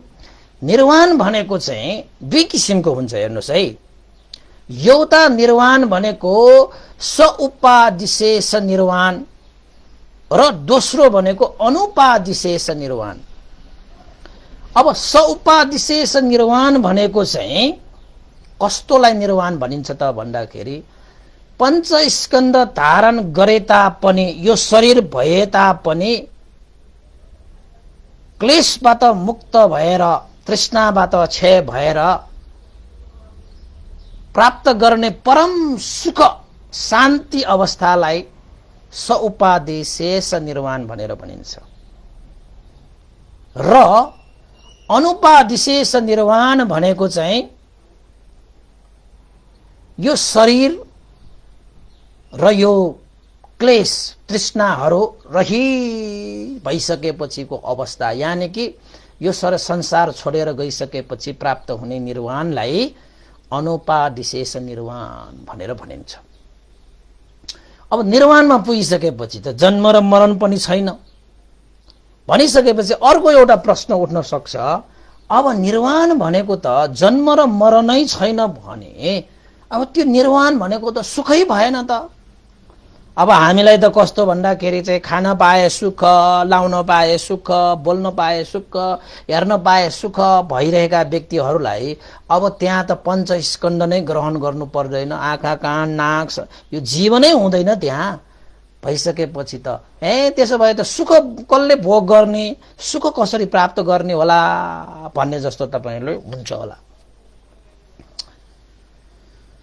त निर्वाण सुख भनेको चिज जीवन सकिसकेपछि मात्रै प्राप्त हुने पनि होइन, जीवन रहिरहँदाखेरि पनि त्यो सुख प्राप्त हुन्छ। त्यसलाई सउपादिशेष निर्वाण भनेर भनिन्छ। तपाईले यो पञ्चस्कन्ध धारण गरेर पनि निर्वाण साक्षात्कार गर्न सक्नुहुन्छ। त्यसैले अहिले नै तपाईले चाहिँ पञ्चस्कन्ध चाहिँ भइरहेको समयमा, तपाईको आयु संस्कार बाँकी भइरहेको समयमा तपाईले तृष्णालाई क्षय गर्नुभयो भने तपाईले यो शरीर, यो पञ्चस्कन्धले नै तपाईले निर्वाण सुखको अनुभव गर्न सक्नुहुन्छ। त्यो अनुभव गर्न पाउँछ तपाईले पनि पाउँछ, सबैले पाउँछ। तर अहिले चाहिँ यो शरीर भएको बेलामै होइन, यस्तो चाहिँ पञ्चस्कन्ध धारण गरेर म चाहिँ हरेक जन्ममा नै त्यसरी निर्वाण भोग गर्न चाहन्छु भन्यो भने अर्को जन्म लिने इच्छा नै भवतृष्णा भइसकेपछि त तपाईले फेरि निर्वाणलाई अनुभव गर्न सक्नुहुन्न फेरि। किन त भन्दाखेरि तपाईं त भवतृष्णामा पर्यो, अर्को जन्ममा पनि लिएर मैले त्यो सुख भोग गर्ने भन्ने बित्तिकै तपाईको भवतृष्णा त मुक्त भएको छैन त। अनि जब तपाईले चाहिँ भवतृष्णा मुक्त हुनु भएको छैन भने तपाईले निर्वाणलाई त अनुभव गर्नै सक्नुहुन्न। तृष्णा बाँकी राखेर तपाईले निर्वाणलाई अनुभव गर्नै सक्नुहुन्न। त निर्वाणलाई अनुभव नगरिकन पनि तपाईले सम्पूर्ण दुःखबाट मुक्त पनि हुँदैन फेरि। अनि हामी चाहिँ कस्तो त भन्दाखेरि निर्वाण भनेको परम सुख शान्ति हो, त्यो सुख शान्ति भोग्ने इच्छा फेरि तृष्णा फेरि पालेर बसिरहेका हुन्छौँ कि। त्यसैले तृष्णा पाल्यो भने त फेरि निर्वाण त तपाईको छुट्टियो त, निर्वाण तपाईले पाउनुहुन्न त त्यसो भए। त्यसैले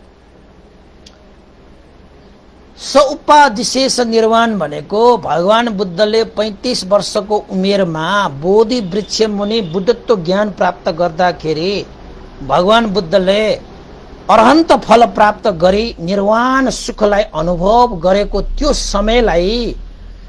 समयदेखि कुशीनगरमा 80 वर्षसम्मको जुन 45 वर्ष जुन उहाँले चाहिँ त्यो पञ्चस्कन्धलाई धारण गरेर सुख भोग गर्नुभयो, त्यो सबै निर्वाण सुख भोग गर्नुभएको हो कि। त्यसैले निर्वाण भनेको सौपादिशेष निर्वाणलाई तपाईको यी पञ्चस्कन्धले नै तपाईले चाहिँ त्यो निर्वाणको अनुभव गर्न पाउनुहुन्छ। त अनुपादिशेष निर्वाण भइसकेको भनेको अब तृष्णा नै क्षय भइसकेपछि ती व्यक्तिहरू आयु संस्कारबाट महापरिनिर्वाण भएर गइसकेपछि त अब उसको जन्म नै हुँदैन भने, मरण पनि हुँदैन, वृद्ध पनि हुँदैन, त्यो सम्पूर्ण जन्म हुने, वृद्ध हुने, रोगी हुने, मरण हुने त्यो सबै दुःख हो नि। अब दुःखबाट मुक्त भएको भनेको त त्यो सबै चिजलाई त त्याग्नु पर्यो नि। तपाईले जन्म पनि त्याग्नु पर्यो, वृद्ध हुने पनि त्याग्नु पर्यो, मरण पनि त्याग्नु पर्यो। त्यो त्याग्नको निमित्त त तपाईले निर्वाण प्राप्त गर्नु पर्यो नि। अब निर्वाणमा गएर पनि म जन्म हुने भन्यो भने त तपाई दुःखबाट मुक्त नै छैन त। अनि कसरी त्यो निर्वाणलाई तपाईले प्राप्त गर्न सक्नुहुन्छ? त्यसो भए त यो जीवन त शून्य भयो, अन्त भयो नि, हैन? त जीवन भएसम्म तपाईलाई दुःख छ भनेपछि यो जीवनको अन्त गर्नु पर्दैन? दुःखबाट मुक्त हुन चाहनेले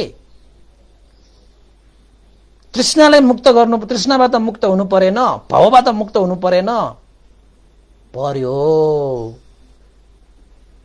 त्यसैले भवतृष्णाबाट अलग भएको अवस्था प्राप्त गरिसकेपछि अब तृप्त कसरी हुन्छ त भन्दाखेरि, जसरी तपाईले पेट भरि 84 व्यञ्जन टन्न खाइसकेपछि, आनन्द आइसकेपछि अब तपाईको अगाडि अरु भोजनहरु राख्न ल्याए पनि तपाईले खान्छ त? खाँदैन नि। तपाई त तृप्त हुनुभयो। अब तृप्त भइसकेपछि फेरि त्यो आहार सेवन गरिरहनु पर्ने त आवश्यकै भएन त। त्यसैले निर्वाण भनेको त्यस्तो सुख हो, त्यो त तृप्त भयो कि त्यो अवस्था। यो संसारिक यो चाहिँ माया जालदेखि लिएर, भवचक्रदेखि लिएर, यो लोभ द्वेष मोह आदि इत्यादि त्यो चाहिँ सम्पूर्ण दुःखबाट मुक्त भएर संसारमा पाउने सम्पूर्ण सुखहरू भन्दा पनि लाखौं लाख करोडौं गुना सुख प्राप्त भएर तृप्त भइसकेपछि अब फेरि अर्को सुख भोग्नु पर्ने नै आवश्यक छैन कि त्यसलाई। निर्वाण भनेको त्यस्तो सुख हो जुन सुख प्राप्त गरिसकेपछि अब कुनै पनि सुखको आवश्यकता नै हुँदैन। अब कुनै पनि सुखको आवश्यकतै छैन भने अब तपाईले जन्म लिनुको कुनै अर्थ नै भएन त। यो जन्महरुमा त सुख भनेकै छैन त, दुःखै दुःख हो भने फेरि को आएर यो संसारमा जन्म लिन आउँछ?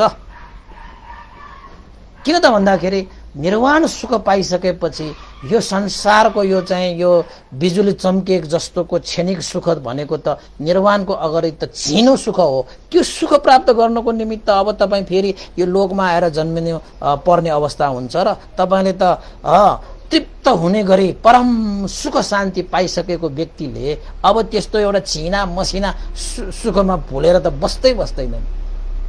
अनि त्यस्ता मान्छेलाई यो जीवन र जगतको जुन यो भवचक्र छ नि, त्यो भवचक्रको आवश्यकता नै पर्दैन। उसले चाहिँ सुख तृप्त भयो के। तृप्त भइसकेपछि अब कुनै चीजको तपाईलाई आशा हुन्छ? हुँदैन नि तपाई। अब यो काम लोक, यो भवलोक, यो विभव लोक, तृष्णा, यो सबै चीजहरु त तपाईको चाहिँ तृष्णाहरु तृप्त नभएको कारणले गर्दाखेरि, तृष्णामा आसक्त भइरहेको कारणले गर्दाखेरि त्यो घुमिरहनु परेको मात्रै हो। तर जति घुमे पनि तृप्त भनेको हुँदैन। तर निर्वाण भनेको त्यस्तो अवस्था हो जुन अवस्थामा पुगिसकेपछि तपाईले जति पनि विपुल सुख पाउने इच्छाका साथ यो संसारमा घुमिदै मर्दै बाध्दै गुल्टिदै आइरहेका छौ नि, हो त्यो सम्पूर्ण सुख निर्वाणमा अवस्था प्राप्त गरिसकेपछि त्यो सम्पूर्ण सुखहरू चाहिँ प्राप्त गर्ने हो के। अब कुनै अर्को कुनै सुखको चाहनै छैन, अब कुनै त्यस्तो सुखको कुनै तृष्णा नै छैन, अब कुनै त्यस्तो सुखको आवश्यकता छैन। जब कुनै सुख नै अब भोग्नु आवश्यक नहुने गरी तृप्त भइसकेको निर्वाण जस्तो अवस्था पाइसकेपछि अब फेरि चाहिँ अब जन्म लिएर चाहिँ कानले सुन्ने हो कि त्यो सुख, नाकले सुन्ने हो कि कानले सुन्ने हो कि जिब्रोले त्यो सुख खाने हो कि भनेर तपाईँ तर्क गरेर बस्नुभयो भने त तपाईँले निर्वाणलाई त बुझ्नै हुन्न, निर्वाण तपाईँले प्राप्त पनि गर्नुहुन्न। यही चाहिँ भवचक्रमा तपाईँ घुमिरहनु पर्ने हुन्छ। किन त भन्दाखेरि तपाईको मनमा तृष्णा रूपी त्यो काँडा तपाईले निकाल्नै सक्नु भएको छैन र तपाई के भनिरहनु भएको छ, निर्वाणलाई पनि भोग गर्नु पर्यो नि भनिरहनु भएको छ। यो शरीर भयो कि त दुःख भइहाल्यो त।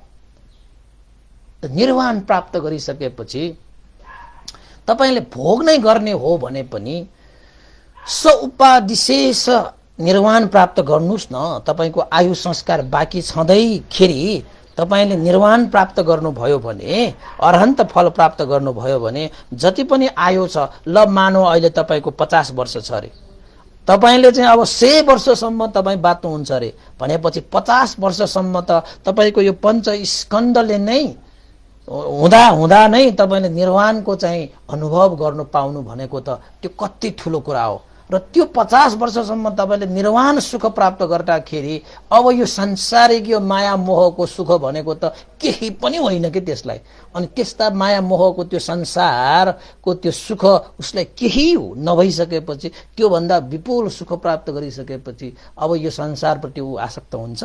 उसले त यो संसारमा जति पनि सुख छन् त्यो भन्दा हजारौं करोडौं गुना लाखौं गुना सुख त उसले पाइसकेको छ। अब यस्ता झिना मसिना सुख प्रति ऊ आसक्त भएर बस्नै सक्दैन। त्यसैले निर्वाण भनेको पनि दुई किसिमको हुन्छ। सउपादिशेष निर्वाण, यो पञ्चस्कन्ध यो शरीर छँदैखेरि प्राप्त गर्ने निर्वाण। यो अनुपादिशेष निर्वाण भनेको शरीर त्यागिसकेपछि प्राप्त हुने महापरिनिर्वाण हुन्छ नि त। भगवान बुद्ध 80 वर्षपछि भगवान बुद्ध चाहिँ महापरिनिर्वाण हुनुभयो भनेको अनुपादिशेष निर्वाण प्राप्त गर्नु भएको। अब प्राप्त गर्नु छैन कि अब भोका मान्छेहरू हैन, खाना नपाएका मान्छेहरूले चाहिँ खाना खोज्न गए जस्तै मात्रै हो। अब हामी निर्वाण प्राप्त हुने मान्छेहरू भनेको कस्तो त भन्दाखेरि यो संसार यो ब्रह्माण्डको जति पनि सुखहरू छन् त्यो भन्दा हजारौं गुरु सुख पाइसकेपछि अब यो ब्रह्माण्डमा अब तपाईको चाहिँ आसक्त नै हुँदैन त। अब यो लोकमा कसरी तपाईको जन्म हुन्छ? हुँदैन नि। जन्म हुनको लागि त तृष्णा चाहियो नि।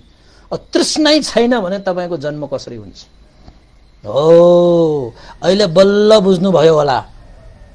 केले भोग गर्ने त त्यो सुख भनेको, त्यत्रो सुख प्राप्त गर्नलाई त्यस्तो दुःख त्याग तपस्या गरे। अब त्यो त निर्वाण भनिसकेपछि जन्म मरण नै नभइसकेपछि त कसले भोग गर्ने भन्ने प्रश्न चाहिँ त्यो तृष्णा बाँकी भएकाहरूले गर्छन् के। किन त भन्दाखेरि उसले बुझेको सुख त के हो? खाने स्वाद लिने सुख, हेर्ने सुख, सुन्ने सुख, छुने सुखलाई हैन, जो चाहिँ दुःख छ त्यसलाई नै उसले सुख ठानिरहेको कारणले गर्दाखेरि निर्वाण पनि सुख होइन कि भन्ने ठान्नेहरू पनि होलान्। तर वास्तवमा निर्वाण भनेको यस्तो सुख हो, जति पनि यो संसारमा तपाईले पञ्चस्कन्धले सुख भनेर भोग गरेर आइसकेका छन् नि सुख, त्यो सुखहरू भन्दा त निर्वाण भनेको त कहाँ हो। त्यो निर्वाण सुख प्राप्त गरिसकेपछि यो पञ्चस्कन्धले प्राप्त गर्ने यो सुख त सुखै होइन के। अनि यो पञ्चस्कन्ध धारण गर्नको निमित्त फेरि जन्म मरणको यो भवचक्रमा पर्न आउँछ त तृष्णाको कारणले? सक्दैन। त्यसैले निर्वाण प्राप्त गरिसकेपछि दुःख भनेको हुँदैन, सुख मात्रै हुन्छ। त एउटा प्रश्न के आउँछ त भन्दाखेरि निर्वाण अनुपादिशेष निर्वाण प्राप्त गरिसकेपछि त शरीर पनि सक्यो हैन, क्लेश पनि सक्यो। तर उपादिशेष निर्वाण प्राप्त हुँदाखेरि त शरीर त बाँकी छ नि। शरीरले त तपाईले चाहिँ घाउ हुन्छ, खतरा हुन्छ, जीर्ण हुन्छ, वृद्ध हुन्छ, उसले दुःख त भोग गर्नु पर्यो नि त। त्यसो भए निर्वाण प्राप्त गरे पनि चाहिँ दुःख त आयो नि त उसलाई भन्ने होला। तर वास्तवमा के हो त भन्दाखेरि निर्वाण प्राप्त गरिसकेपछि यो शरीरमा भएको यो चाहिँ दुःखहरू भनेको चाहिँ तपाईको शरीरको कारणले शरीर सँगै उत्पन्न हुने चीजहरू हुन्। जस्तै शरीर भइसकेपछि शरीरको दुःख भनेको सर्दी लाग्ने, गर्मी लाग्ने, भोक लाग्ने, तिर्खा लाग्ने, दिसा पिसाब, ठकाई, बुढ्याई हैन, वृद्ध हुने, रोग हुने, मृत्यु हुने, यो 10 प्रकारको यो शरीर उत्पन्न भएसँगै उत्पन्न भएर आएको चीजहरू त्यो त्यो शरीरसँगै विलायन हुन्छ। त्यो शरीर भएसम्म त्यो त भइरहन्छ। त्यसैले सउपादिशेष निर्वाण प्राप्त भए पनि त्यो शरीरसँगै आएको त्यो दुःखहरू निर्वाण प्राप्त गरिसकेपछि प्राप्त भएको दुःखहरू होइन। त्यो त शरीरसँगै आएको दुःखहरू हो। त्यो शरीर भएसम्म त त्यो शरीरसँगै आएको कारणले गर्दाखेरि त्यो दुःखहरू चाहिँ हुन्छ। तर निर्वाण प्राप्त भइसकेको व्यक्तिहरूलाई त्यो दुःख, त्यो शारीरिक दुःखले उसलाई छुँदैन। सउपादिशेषमा ऊ मानसिक रूपमा दुःख मुक्त भइसकेको कारणले गर्दाखेरि त्यो शारीरिक दुःखले उसलाई केही पनि छुँदैन, केही पनि छुँदैन। र अनुपादिशेष निर्वाण प्राप्त गरिसकेपछि त त्यो 10वटा दुःख बोकेर आएको त्यो शरीर पनि त्यहाँ सकिन्छ अनि त्यो सुनसान शान्त हुन्छ। जसरी चाहिँ बलिरहेको दियो छ नि अहिले, त दियो पक्क निभियो भने त्यो दियोको त्यो बत्तीको जुन चाहिँ आगो छ नि, त्यो जुन चाहिँ दियो छ नि, कहाँ गयो त? कहीँ गएको छैन। यता गयो कि त्यता गयो कि यता गयो कि फेरि तपाईले केही हेतु त्यहाँ जुराइदियो भने फेरि आगो बल्छ, फेरि उत्पन्न हुन्छ। कहाँ थियो त्यो आगो? पहिला उत्पन्न हुनुको एकछिन अगाडि त्यो आगो कहाँ थियो? तपाईँ भन्न सक्नुहुन्छ? सक्नुहुन्न नि। किन त? त्यो आगो बल्ने भनेको त एउटा अवस्था हो नि। त्यसैले त्यो आगो छैन भनेर पनि भन्न सकिँदैन र अहिले छ भनेर पनि भन्न सकिँदैन। त्यो त अवस्थाले सृजना हुने हो नि त्यो। त्यसैले निर्वाण भनेको पनि कुनै त्यस्तो स्थान होइन। निर्वाण भनेको चाहिँ पूर्व दिशा, पश्चिम दिशा, उत्तर दक्षिण, माथि तल भन्ने दिशामा हुँदैन। निर्वाण भनेको कुनै समयमा हुने होइन। त्यो त एउटा अवस्था प्राप्त गर्ने हो। हामीले आफ्नो चित्तलाई शुद्ध पार्यो भने जुन बेला पनि उत्पन्न हुन सक्छ। हामीले आफ्नो चित्तलाई चाहिँ निर्मल पार्न सक्नुभयो भने जुन दिशामा गएर पनि त्यो निर्वाणलाई प्राप्त गर्न सकिन्छ। हामीले यो चित्तलाई तृष्णाबाट मुक्त पार्न सकियो भने जुन सुकै स्थानमा पनि निकाल्न सकिन्छ निर्वाण भनेको चिज, हैन? त्यसैले निर्वाण भनेको त्यहाँ केही पनि छैन तर सबै चिज छ। निर्वाण भनेको सब थोक छ तर केही छैन। त्यस्तो अवस्था के त्यो? छ पनि छ, छैन पनि छैन। कहाँ छ कहाँ छ कहाँ छ त्यो त तपाईको चित्तमा भर पर्छ। तपाईको चित्त शुद्ध हुने बित्तिकै प्राप्त गर्ने त्यो अवस्था हो त्यो। त्यसैले हामीले पनि निर्वाणलाई साक्षात्कार गर्नको निमित्त पहिला तपाईले निर्वाण भनेको के हो पहिला बुझ्नु पर्यो के। र निर्वाणलाई प्राप्त गर्नको निमित्त कसको आधार लिनुपर्छ त भन्दाखेरि शीलको आधार लिनुपर्छ। शीललाई टेकेर हामी अगाडि यात्रा गर्यो भने निर्वाण अवश्य पुग्छ। शीलबाट समाधि आउँछ, समाधिबाट प्रज्ञा आउँछ। शील बिना त समाधि आउँदै आउँदैन, समाधि बिना त प्रज्ञा आउँदै आउँदैन। फेरि प्रज्ञा नभइकन तृष्णा क्षय हुँदैन। फेरि तृष्णा क्षय नभइकन निर्वाण प्राप्त हुँदैन फेरि। त्यसैले अहिले तपाईले चाहिँ पञ्चस्कन्ध धारण गरिरहेको बेलामा तपाईले निर्वाण धर्म प्राप्त गर्नुभयो, यानी कि तपाई तृष्णाबाट मुक्त हुनुभयो भने तपाईलाई सौपादिशेष निर्वाण तपाईले प्राप्त गर्नुभएको हैन? त्यो निर्वाणमा तपाईको जीवन पनि रहन्छ त्यहाँ। अनुभव पनि रहन्छ त्यहाँ, सबै चिज रहन्छ त्यहाँ। त्यो निर्वाणमा तपाईको आयु संस्कार भएसम्म त मजाले त्यो सुख भोग गर्ने, त्यो क्षणभरको सुख पनि तपाईको यो संसारको कल्पको सुखलाई उसले जित्छ भने कुनै पनि यो कल्प, कुनै पनि समयको सुखले त्यो निर्वाणको एउटा एक क्षणको सुखलाई जित्न सक्दैन। त्यस्तो सुख पाइसकेको, तृप्त भइसकेको व्यक्तिले अनि कहाँबाट यो संसारको यो तृष्णामा आसक्त भएर फेरि जन्म मरणको चक्रमा घुम्ने त्यसको चाहिँ अब बिउ बाँकी रहन्छ र हैन। त्यसैले उपासक उपासिकाहरूले बुझ्नु पर्यो के हो त भन्दाखेरि भगवान बुद्धको यो शिक्षामा अन्तिमतः हामीले निर्वाण धर्म प्राप्त गरिसकेपछि यो भवचक्रबाट नै मुक्त हुने रहेछ। भवचक्र भनेको जन्म मरणको जुन सिलसिला छ त्योबाटै मुक्त हुने रहेछ। यसको मतलब यो होइन कि जन्म नै छैन भने त सबै सक्यो नि भने जस्तो होला, तर तपाईले जुन निर्वाण अनुभव गर्नुहुन्छ नि त्यो सुख चाहिँ तपाईले अनुभव गरिसकेपछि अब जीवनको चाहिँ जीवन नै तृप्त भयो। अब जीवन नै तृप्त भइसकेपछि अरू कुनैको आवश्यकता हुँदैन नि हैन। अब त्यस्तो सुख तपाईले ध्यान बस्दाखेरि हैन तपाईले त्यो निर्वाणलाई तपाईले अनुभव गर्न सक्नुहुन्छ, जसलाई क्षणिक निर्वाण भनेर भनिन्छ के। एकछिन मात्रै तपाईले प्राप्त गर्न सक्नुहुन्छ। यही पञ्चस्कन्धले नै सउपादिशेष क्षणिक निर्वाण भनिन्छ त्यसलाई। यो पञ्चस्कन्ध धारण गरेर तपाईले ध्यान भावना गरिरहेको बेलामा यो चाहिँ काम तृष्णा, भव तृष्णा, वैभव तृष्णा, लोभ द्वेष मोहलाई चाहिँ अलग्ग एकछिनलाई भए पनि तपाईले पार्न सक्यो भने तपाईले एउटा चाहिँ विपुल सुख अनुभव गर्नुहुन्छ। त्यो क्षणभर भए पनि तपाईले चाहिँ के भन्छ अनुभव गर्न सक्नुहुन्छ। हो त्यसलाई चाहिँ सउपादिशेष क्षणिक निर्वाण भनिन्छ।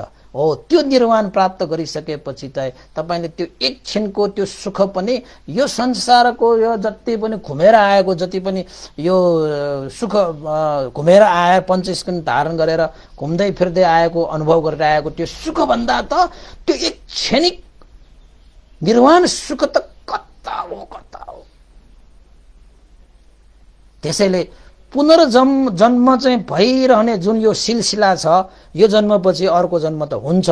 तपाईको चाहिँ तृष्णाबाट अलग नभएसम्म तपाईको पुनर्जन्म चाहिँ हुन्छ। तृष्णाबाट क्षय हुने बित्तिकै तपाई अब पुनर्जन्मबाट पनि मुक्त भयो। र भगवान बुद्धको धर्मको मूल लक्ष्य सिद्धान्त हैन, मूल चाहिँ गन्तव्य भनेको चाहिँ निर्वाण हो। यो 31वटा लोकमा कहीँ पनि गन्तव्य होइन, निर्वाण नै प्राप्त गर्ने, सम्पूर्ण दुःखबाट मुक्त हुने, सम्पूर्ण तृष्णालाई क्षय गर्ने, सम्पूर्ण भवचक्रबाट मुक्त भएर जाने, भवचक्रबाट नै मुक्त हुने चाहिँ भगवान बुद्धको शिक्षा अनुसार मूल गन्तव्य नै त्यही हो। त्यसैले हामीले निर्वाण साक्षात्कार गर्ने भनेको चाहिँ तृष्णा क्षय गर्ने, लोभ रहित हुने, द्वेष रहित हुने, मोह रहित हुने अवस्था भनेर तपाईहरुले बुझ्नु भयो भने ओहो यस्तो सुख पो भोग गर्नु पर्ने रहेछ। हामीले बेकारमा खानेमा सुख भनेर हिँडिरहेका हुन्छौं, हेर्नेमा सुख भनेर, सुन्नेमा सुख हैन, सुग्नेमा सुख, यो शरीरले चाहिँ स्पर्श गरेर चाहिँ सुख हैन, अब मनले चाहेको कुराहरु पूरा गर्दै हिँड्ने यो सुख भने जस्तो लाग्छ।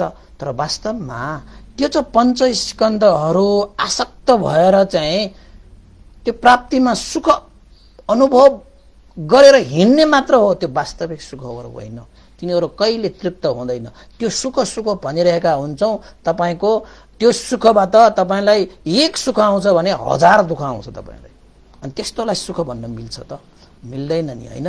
त्यसैले चाहिँ साच्चैकै सुख, जुन सुख प्राप्त गरिसकेपछि अब एकपल्ट दुःख भोग्नु पर्ने छैन र तपाईले खाएर सुख भएर एकछिनको लागि।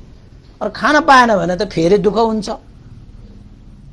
त्यो खाने कारणले गर्दाखेरि नै तपाईलाई कति दुःख आइरहेको हुन्छ। भनेको मतलब तपाईले प्राप्त गर्नुभएको त्यो सुख त दुःखमा परिवर्तन हुन सक्ने सुख भयो नि त, त्यस्तोलाई सही सुख भनिदैन के। त सही सुख कस्तो त भन्दाखेरि यो सुख हो है भनेर धारण गरिसकेपछि अब फेरि एकपल्ट दुःखमा परिवर्तन नहुने सुख भनेको कुन चाहिँ सुख त भन्दाखेरि निर्वाण सुख नै त्यस्तो सुख हो जुन सुख प्राप्त गरिसकेपछि अब फेरि एकपल्ट दुःख भोग्नु पर्ला कि भनेर चिन्ता लिनुपर्ने कुनै पनि अवस्था हुँदैन। त्यसैले भगवान बुद्धले निब्बाण परमं सुखं भनेर भन्नुभएको। निर्वाण भनेको परम सुख हो। जसले यो सुख प्राप्त गर्छ अब कुनै पनि सुख प्राप्त गर्नु पर्दैन। जसले निर्वाण पुग्छ त्यो अब कहीं कतै यात्रा गर्नु पर्दैन। जसले निर्वाणको अनुभव गर्छ अब उसले कुनै पनि अरू विषयको अनुभवै गर्नु पर्दैन। जसले चाहिँ निर्वाण प्राप्त गरिलिन्छ अब यो संसारमा त्यो व्यक्तिले कुनै पनि चीज प्राप्त गर्नुपर्ने आवश्यकै छैन।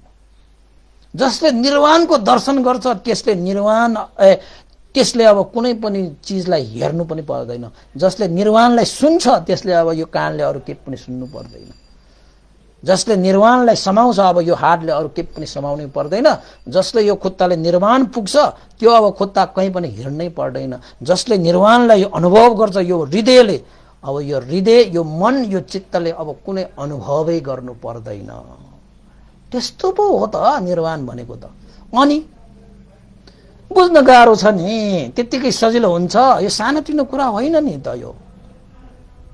त आज मैले तपाईहरुलाई चाहिँ कथा देशना गर्दा गर्दै गर्दा गर्दै गर्दा गर्दै गर्दा गर्दै निर्वाणसम्म पनि पुर्याए। हेर्नुहोस् है उपासक उपासिका, निर्वाणसम्म पनि पुर्याए। तर तपाईले यो जन्ममा सक्नुहुन्छ भने निर्वाणै प्राप्त गरेर जाने। त्यसलाई अरन्त भइसकेपछि निर्वाण प्राप्त हुन्छ। अहिले तपाई अरन्त भएर बस्नुभयो भने तपाईले सौपादिशेष निर्वाण प्राप्त गर्नुभयो र निर्वाण तपाईको आयु संस्कार सकिसकेपछि अनुपादिशेष निर्वाण तपाईले प्राप्त गर्नुहुन्छ।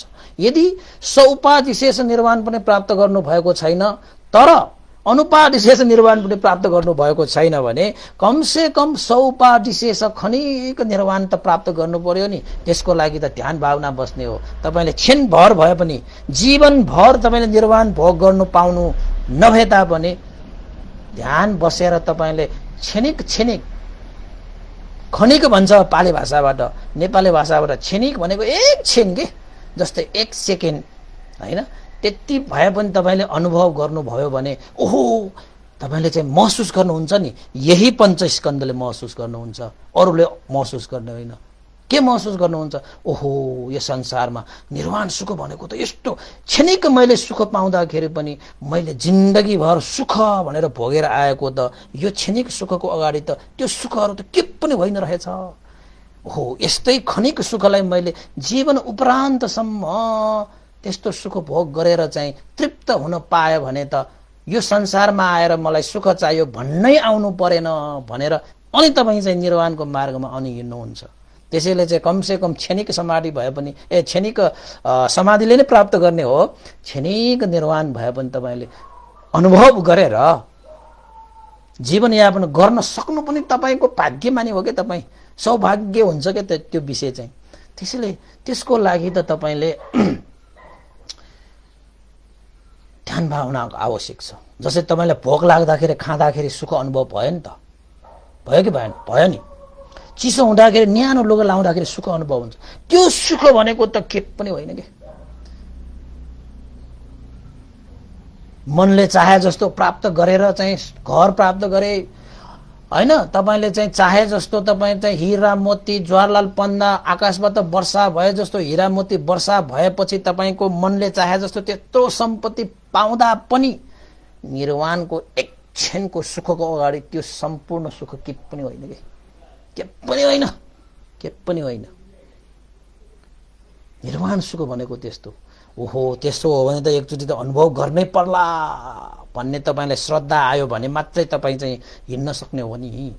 त्यसैले आज मैले तपाईलाई निर्वाणको विषयमा चाहिँ अलिकति हैन अलिकति विस्तृत अलिकति संक्षिप्त मिलाएर तपाईहरुलाई चाहिँ बुझ्न सक्ने किसिमले चाहिँ मिलेन्द प्रश्नहरूको पनि उपमा राखेर तपाईलाई सुनाए हैन, घटनाक्रमहरू पनि राखेर सुनाए।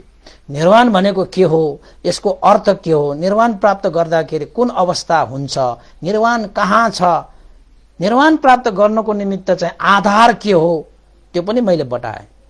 तपाईलाई याद छ कि छैन, फेरि तपाईले बिर्स्नु होला। म सरसर्ती अब एकचोटि चाहिँ भनेर चाहिँ आज फेरि एकचोटि दोहोऱ्याउनु पर्छ। निर्वाण भनेको त यो तपाईले लेखेरै क्लास लिनुपर्ने विषयवस्तु हो। त्यसैले पनि यो निर्वाण भनेको चाहिँ गम्भीर, संसारमा गम्भीर विषय केही छ भने त्यो निर्वाण हो। त अझ अब म फेरि एकचोटि सरर भने ल्याउँछु, अन्तिममा राम्रोसँग सुन्नु होला। निर्वाण भनेको चाहिँ पाली भाषाबाट भगवान बुद्धले देशना गर्नु भएको अनुसार वानतो निखन्तङ ति निब्बानङ भनेर भन्नुभएको छ।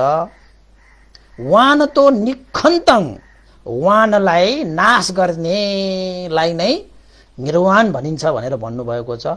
वान भनेको चाहिँ तृष्णा हो, नि भनेको निस्सरण, यानि कि वान तृष्णालाई निस्सरण क्षय गर्ने, तृष्णालाई नाश गर्ने, तृष्णालाई हत्या गर्ने भन्न खोजेको हो। अब जब तृष्णालाई क्षय गर्न सकिन्छ, तृष्णा क्षय भएको अवस्थालाई निर्वाण भनेर भनिन्छ, हैन। त्यस्तै तृष्णा भनेको क्षय हुनको लागि त पहिला त्यो तृष्णा भनेको के हो बुझ्नु पर्यो। त्यो भनेको काम तृष्णा, भव तृष्णा, विभव तृष्णा बुझ्दै जानुहोस् है। तपाईले अहिले नै निर्वाणको साक्षात्कार गर्न सक्नुहुनेछ, संस्कार हुनेहरूले त। साँच्चै भनेको निर्वाण भनेको चाहिँ तपाईको चाहिँ कर्म संस्कार हुनेहरूले त पाउन सक्छ के यो जीवनमा तुरुन्तै, भन्न सकिन्न नि, हैन, भन्न मात्र नसकेको। अब तृष्णा क्षय गर्ने भनेको चाहिँ कसरी तृष्णालाई क्षय गर्ने त भन्दाखेरि लोभ द्वेष मोह रूपी क्लेशहरू हाम्रो जीवनमा हामी भित्रै बसेर उसले चाहिँ तृष्णाहरू जगाइरहेको हुन्छ। लोभले, द्वेषले, मोहले तृष्णाहरू जगाइरहेको हुन्छ। त्यसैले यो हामी भित्र नै बास बसेर हामीलाई आक्रमण गरिरहेका ती शत्रुहरू जसलाई क्लेश भन्छ, त्यसलाई नाश गर्नको निमित्त दान, शील, भावनादि कुशल कर्मलाई अभ्यास गर्यो भने चाहिँ त्यो लोभ द्वेष मोह रूपी क्लेश पनि हटेर जान्छ। जब तपाईले त्यो लोभ द्वेष मोह रूपी क्लेशलाई परास्त गर्नुहुन्छ तब तपाई अरहन्त हुनुहुन्छ। अरहन्त भनेको शत्रुहरूप्रति विजय प्राप्त गरेका व्यक्ति, बाहिरी शत्रु होइन, भित्री शत्रु। तपाईको त 1500 जना शत्रु छ तपाईको, हेर्दाखेरि मात्रै क्लेश भनेर एउटा 1500 जना शत्रुहरू छन्। त्यो शत्रुहरूलाई विजय प्राप्त गरेकाहरूलाई अरहन्त भन्छ र अरहन्त भएका व्यक्तिहरूले नै निर्वाणलाई साक्षात्कार गर्छ, हैन। अब त्यो निर्वाण भनेको चाहिँ पूर्व दिशा, पश्चिम दिशा, उत्तर दिशा, दक्षिण दिशा कुनै पनि दिशामा छैन, त्यो कुनै पनि स्थानमा पनि छैन, कुनै पनि समयमा पनि छैन। जसरी तपाईको आगो यो संसारमा छ, तर आगो कहाँ बसिरहेको छ त?